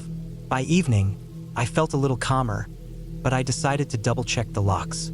I made sure every window was latched, the front and back doors locked. I sat up late in the main room with the lights dimmed, trying to read, but I couldn't shake the feeling of being watched. Every creak of the wood, every gust of wind against the cabin, felt louder than it should. I finally forced myself to lie down, though I knew sleep wouldn't come easy. That night, I woke again to the sound of something on the porch. It wasn't just footsteps this time, it was slow movement, like weight shifting across the boards. The sound stopped, then started again. I stayed completely still, not daring to breathe too loudly. The steps reached the front door and paused there. Then soft pressure pushed against the door. Not banging, not trying to break in, just testing it. I stared at the dark ceiling, my whole body stiff. Minutes passed, though it felt like hours, until the sounds faded again. I stayed awake until daylight, every nerve in my body tight. When I finally stepped outside that morning, I saw it clearly. The boards of the porch had fresh dirt smudges, like boots had stepped across them. Someone had been there. I knew then that it wasn't an animal. Someone was coming around the cabin at night, watching, testing the doors, walking the porch. The thought filled me with dread. I stood there staring at the marks for a long time, my stomach twisted. I had no cell signal this deep in the woods. The nearest town was nearly an hour's drive. If I packed up and left right then, I could make it, but part of me was scared that whoever had been outside might be watching me even in daylight. I didn't want to look panicked, didn't want to act fast and draw attention. I told myself I would leave in the morning calmly without rushing. I tried to get through the day as normally as I could, but I couldn't shake the feeling of eyes on me from the tree line. That night, I couldn't bring myself to sleep at all. I sat in the dark main room, lights off, watching the windows. Hours crawled by in silence until I finally heard it again. This time, it wasn't just the porch. There were sounds moving around the cabin slowly, circling it. First, the crunch of dirt near the front, then the side, then the back. At one point, something brushed against the wall with a soft scrape. I sat frozen in the chair, my hands gripping the armrests so hard they hurt.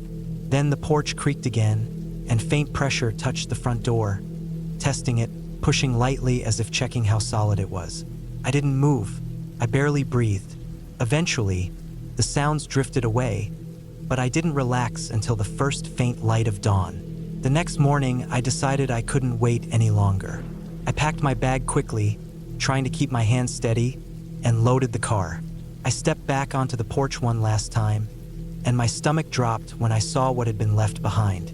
On the railing, pressed into the thin layer of dust, was the outline of a hand.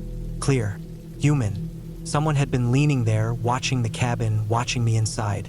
I drove away fast, my eyes locked on the rearview mirror, half expecting to see someone step out from the trees. The road back felt longer than it should have, every turn dragging on, but eventually I reached the small town and cell service returned. I pulled into a gas station and sat in the car for a long time, shaking, my hands still tight on the wheel. I never went back to that cabin. The thought that stays with me is how patient whoever it was seemed to be. They never tried to rush the door or break in. They circled, tested, waited, came back night after night. If I had stayed one more day, if I had convinced myself again that it was nothing, I don't know what would have happened.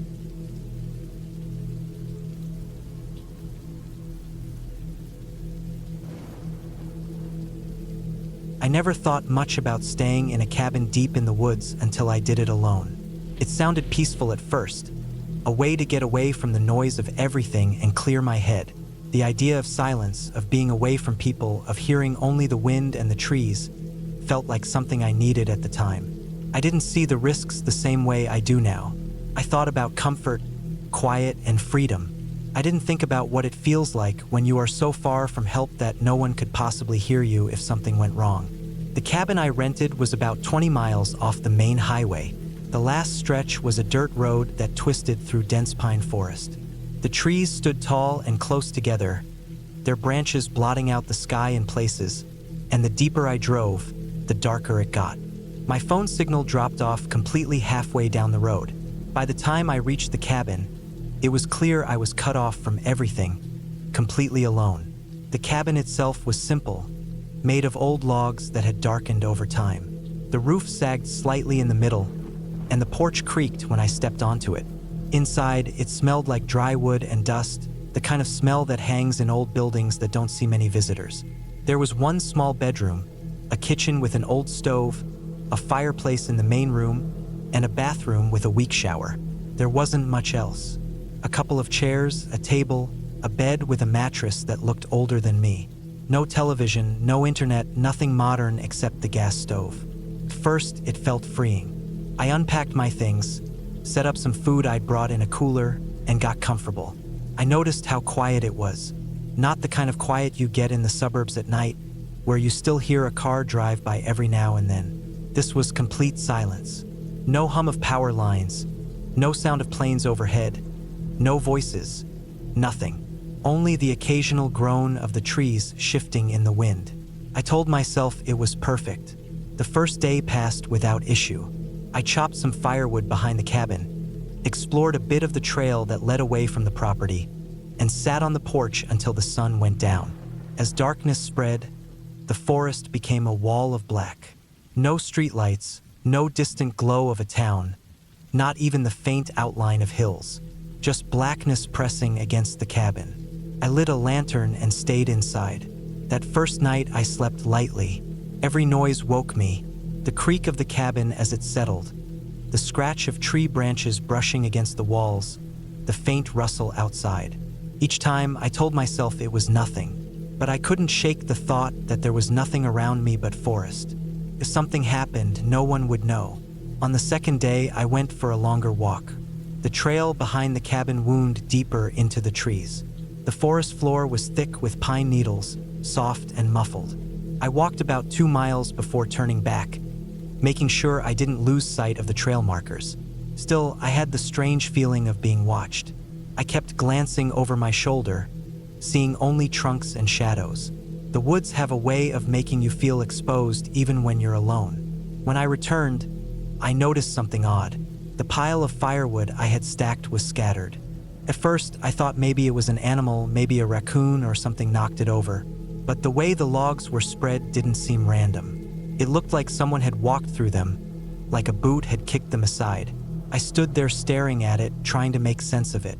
Then I convinced myself I was overthinking. That night, I had more trouble sleeping. I kept hearing sounds outside. A crunch like a footstep on dry ground. Then silence. I held my breath, straining to hear again. Another crunch, then nothing. I stayed awake for hours, my ears searching through the quiet. Finally, exhaustion pulled me under. The third day was colder. Clouds hung low, and the forest felt heavier. I stayed close to the cabin, not wanting to wander far. I checked the firewood again, and again it looked disturbed. This time I was sure. The pieces weren't scattered like an animal had pulled at them. They were in a line, as though someone had dragged a boot through the pile. I crouched down and looked closely at the dirt. There were faint impressions, too vague to make out fully, but enough to make me think of footprints. I told myself maybe they were my own from when I first stacked the wood. But deep down, I knew they weren't. That evening, as the light faded, I felt a nervous energy building. I checked the locks on the doors, even though they were old and weak. The back door had only a simple latch. I tested the windows, some of which rattled in their frames. None of it felt secure. When night came, I lit a small fire in the fireplace. The glow flickered across the walls, and the shadows seemed to move with it. I tried to read, but I couldn't focus. Every small noise outside made my head lift. At one point, I heard something sharp, like a twig snapping, not far from the cabin, close enough that I froze completely.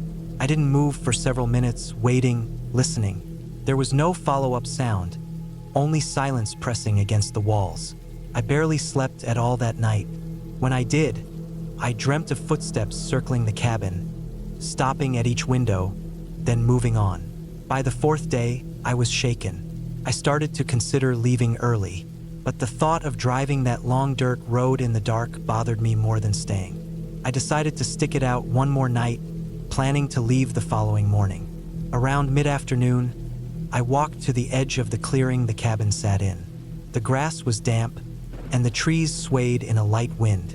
That was when I saw it. About 20 yards away, just inside the tree-line, something caught my eye. A shape. I squinted and focused. It was a tree at first glance, but then I realized it wasn't. It was someone standing still, blending with the trunks. The longer I stared, the more certain I became. Person, unmoving, watching. My stomach turned cold. I blinked hard, and when I opened my eyes again, the shape was gone. I don't know if they had stepped back or if my mind had played a trick, but I felt my heart pounding. I went back inside immediately and locked the door. The rest of the day, I stayed close to the window, glancing out constantly. Nothing moved in the clearing, but I couldn't shake the image. That night was the longest of my life. I sat in the main room with the fire low, listening.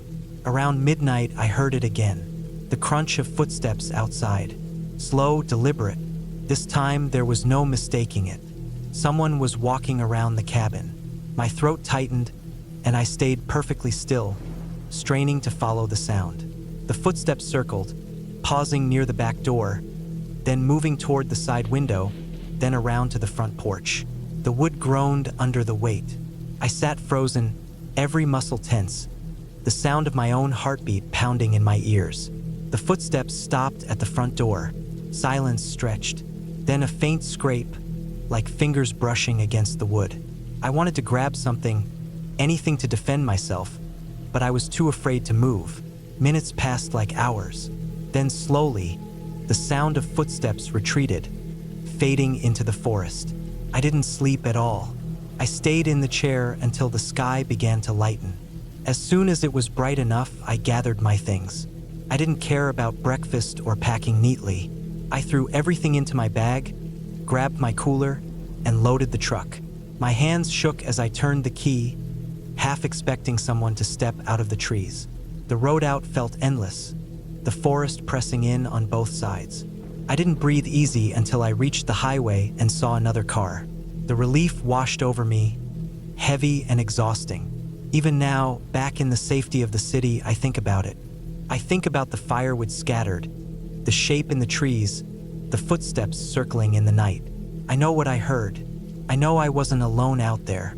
Someone was watching, waiting, moving just close enough to let me know they were there but never showing themselves fully. The part that sticks with me most is how careful they were. Not rushing, not forcing their way in, just circling, watching, letting me hear them. It wasn't random. It wasn't an animal. Someone was out there with me, and they wanted me to know. I never went back to that cabin. I never will.